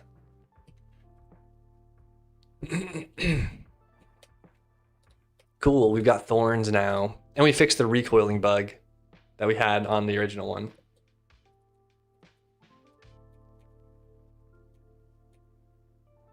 That was a fix.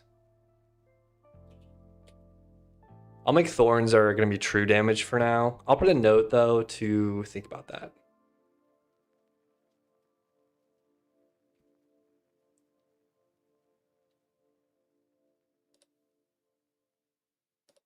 No, that's the wrong one. Do I have a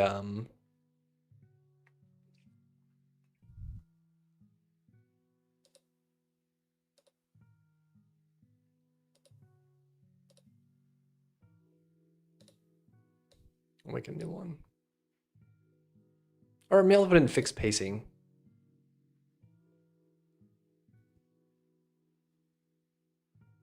Yeah, I'll put it in that one. I'm gonna delete this. I'm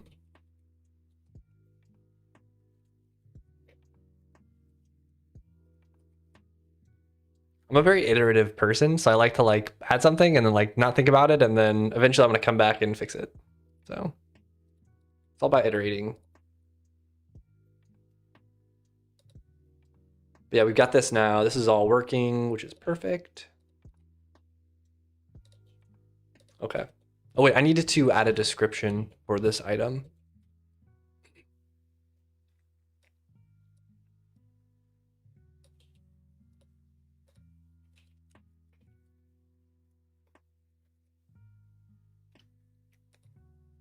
Bum, bum, bum, bum, bum. Let's see.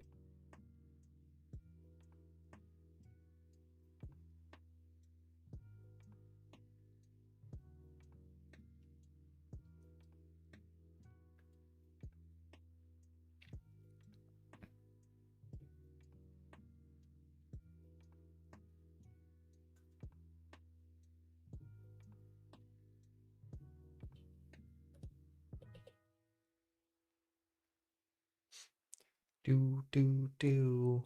Bum, bum, bum. Bum, bum, bum, bum. That's pretty good. All right. We'll do something like...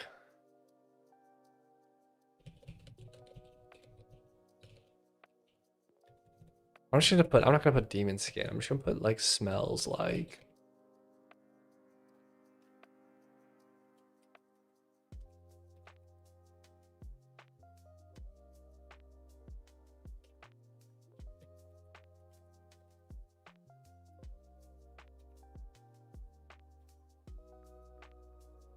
All right, that's a good description. It smells like sulfur and old blood.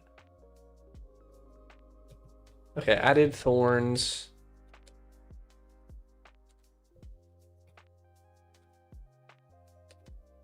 We forgot to add this to our loot table. That's what this all spawned off of. Trying to add a loot table with new items.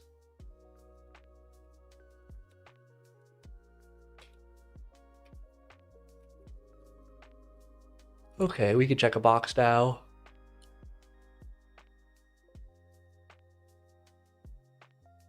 Yeah, we made the Thorns armor. Demon Hide armor. That's done now. We did this. This I might come up with one more. This I still need to do. But man, that change really messed me up. That one was really hard to figure out just because the old code had a bug, but I thought I had tested it. So I'm glad we got that fixed. I'll just stage both of these. Okay. Or I'll expand it into our repo. Dun, dun, dun, dun, dun, dun.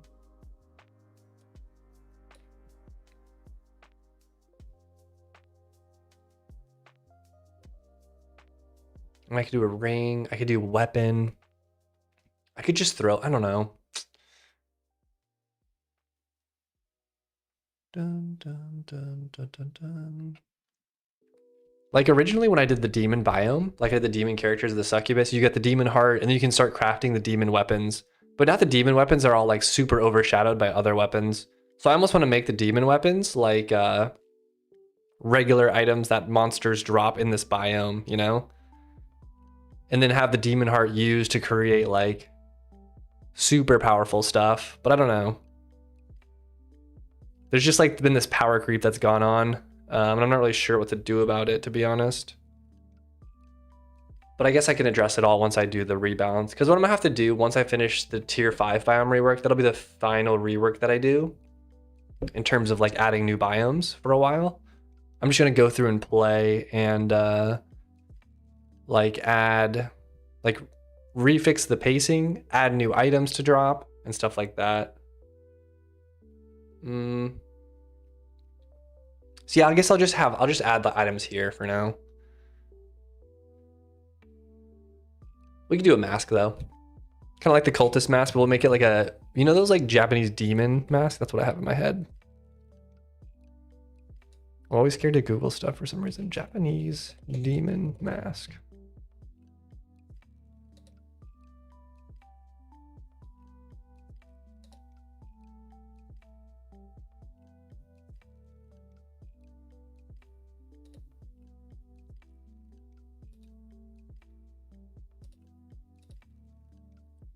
Like these. That's what I'm thinking.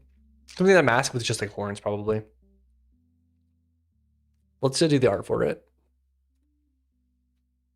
I think I'm gonna base it off of the cultist mask though, which is a little bit weird because I've got two masks that are in the same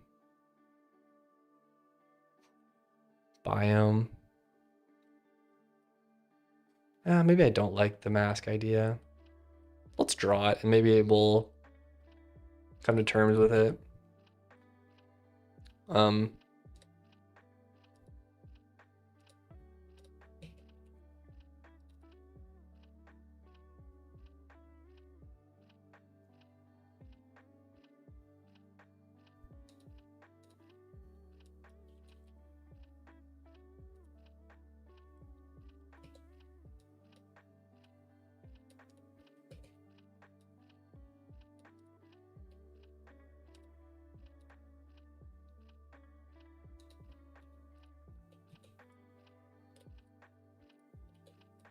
Hats are always fun though.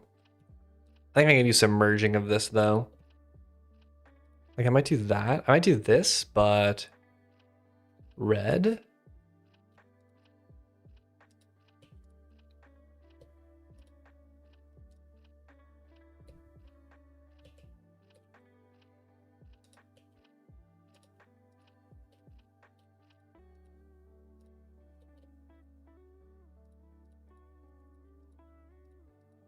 Oops.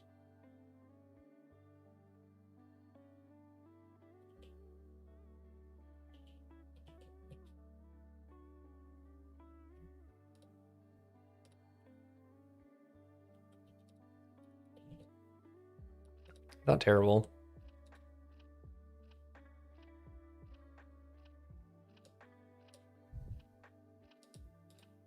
I'll change the horn shape though.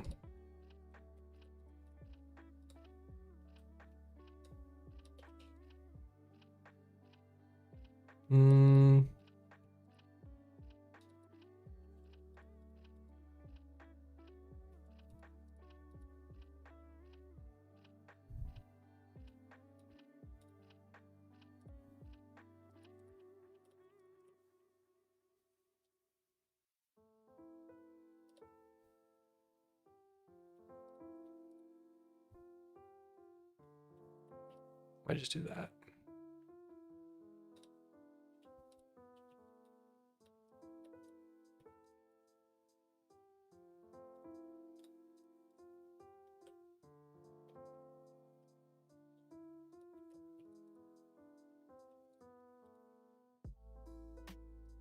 Maybe that is it.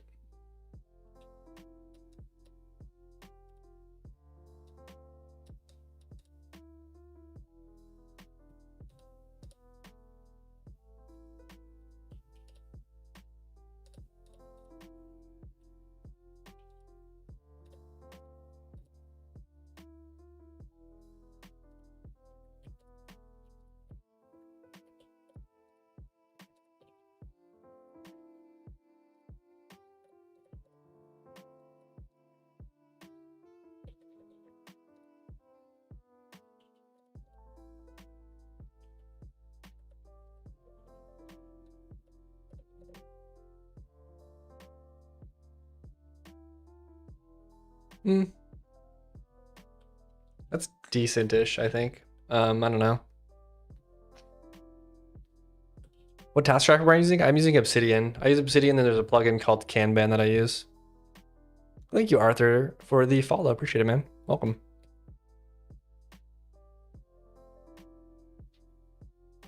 And Rizzy Dev, I don't know if I got you, but thank you for the follow. Appreciate it.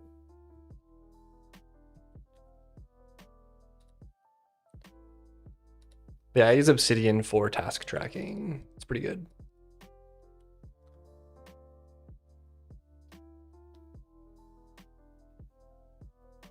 This is too bright, I think. I don't know, though.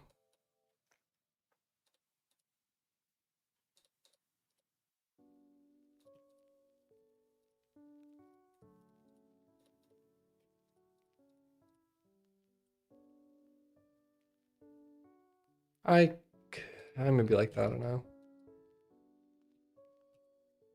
A little bit less contrast. That could be it.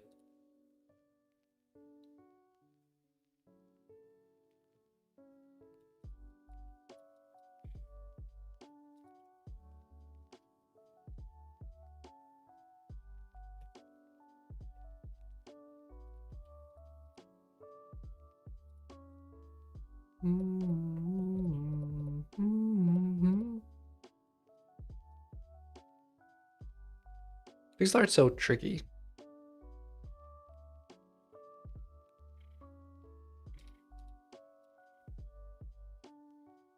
Like I fill in stuff and it just turns out terrible sometimes.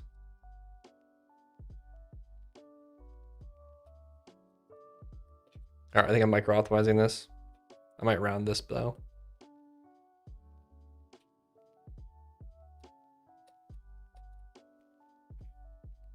I don't know if I like that more or less.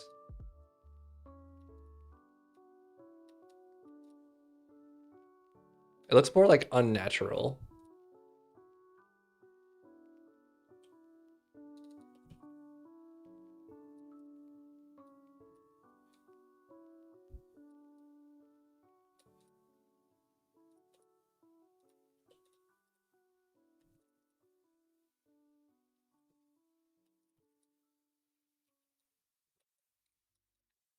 Looks like a jester hat, kind of.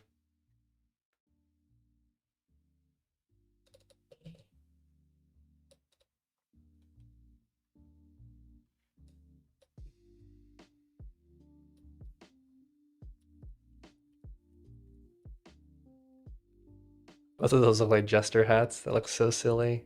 I think it's one of these two.